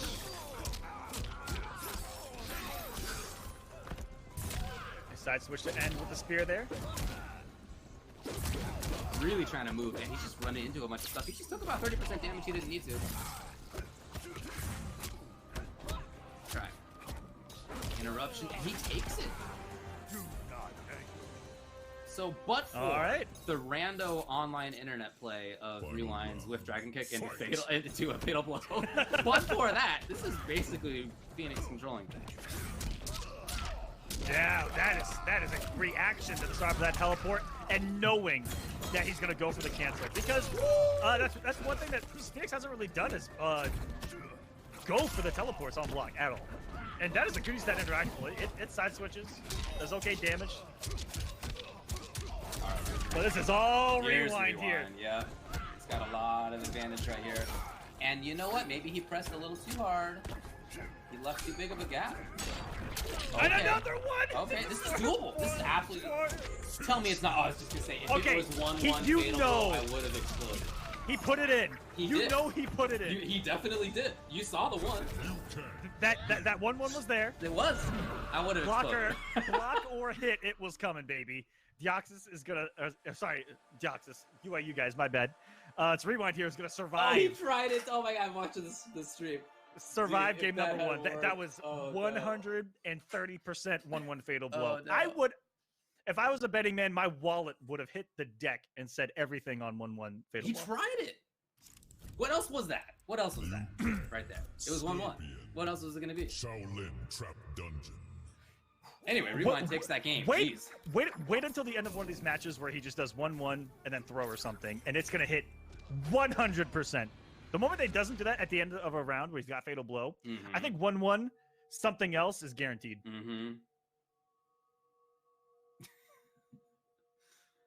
Okay, anyway.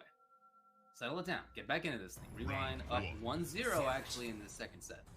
Yeah, Rewind could look at it as he's just up 1-0 in grand finals. Treat it like another match, another set. The amplified for the grab. projectile, it moved him forward. Too far. Lou's not the best at that. I mean, Lou's got a lot of great stuff going for him, but the wake ups and the claw spot attacks are the best.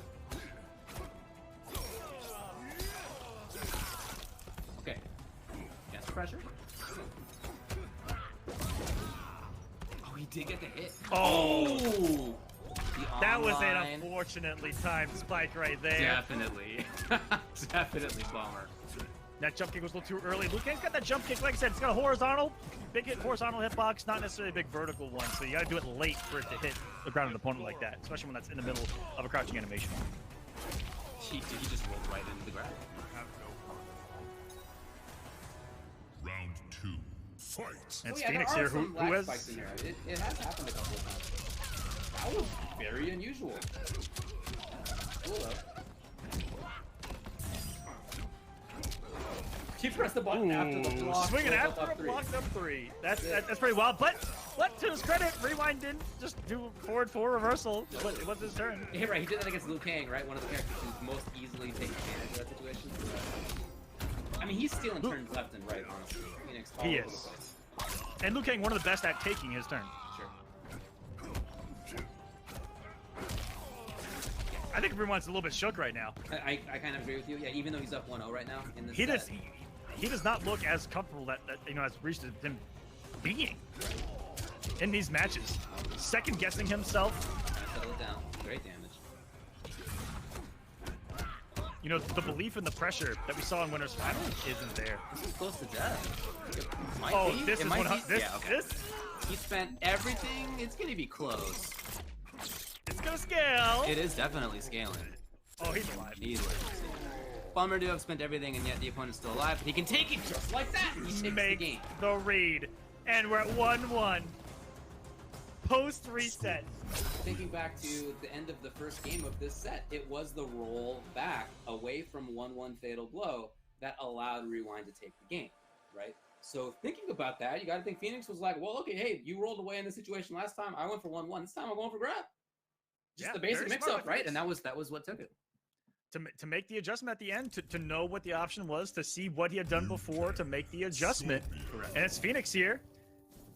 This whole tournament is tied right now. Rewind is no longer on the winner's side. Rewind's no longer winning. These two are completely equal. One game apiece. And now it is a best of 3 to see who wins this entire thing. We're at 2 out of 3, buddy. That's all we have left. No matter what, someone is going to win 2 games and someone is going to be your champion.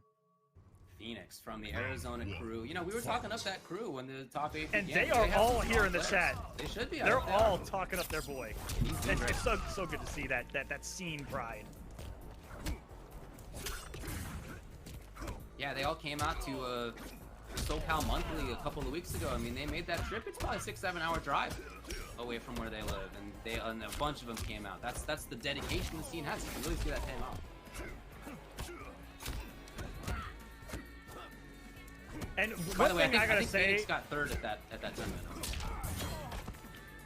I gotta say that I have not seen, I think, 1-2 out of Rewind. Yeah, I'm not sure I have. Maybe once. It's been very rare for sure. Is he trying to send a message? Because I low-key know Rewind, and he could very well be trying to send a message. Wow. I've not seen 1-1-2 stagger yet from him. It has been all forward pokes. It really that has been what it's been about.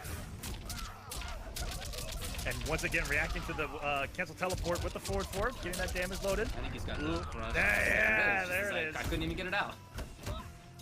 Just happens. Bam! 340 gone. A lot more blocking. You can see it.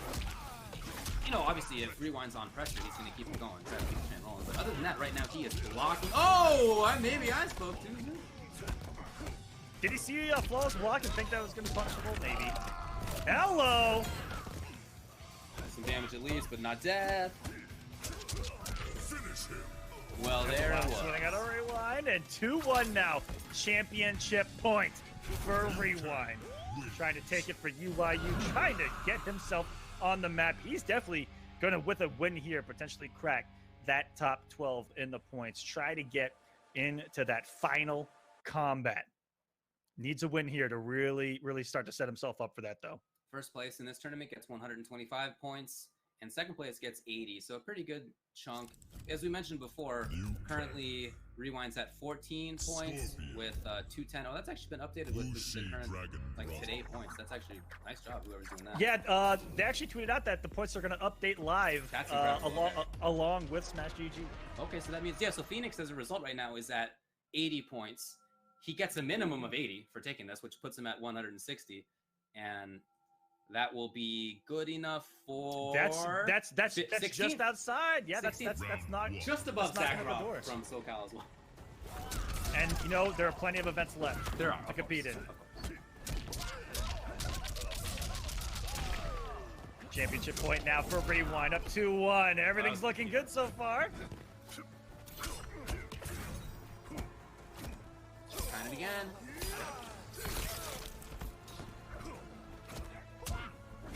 Ooh, what attack! He's out of there, and Gad just takes.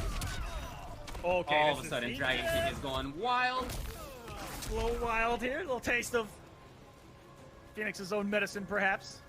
I don't know, man. If I'm gonna label one of these guys as being the online internet player, it's definitely Rewind. It's 100% Rewind right now. I mean, if I'm being honest with you, can I be honest with you, David? Please.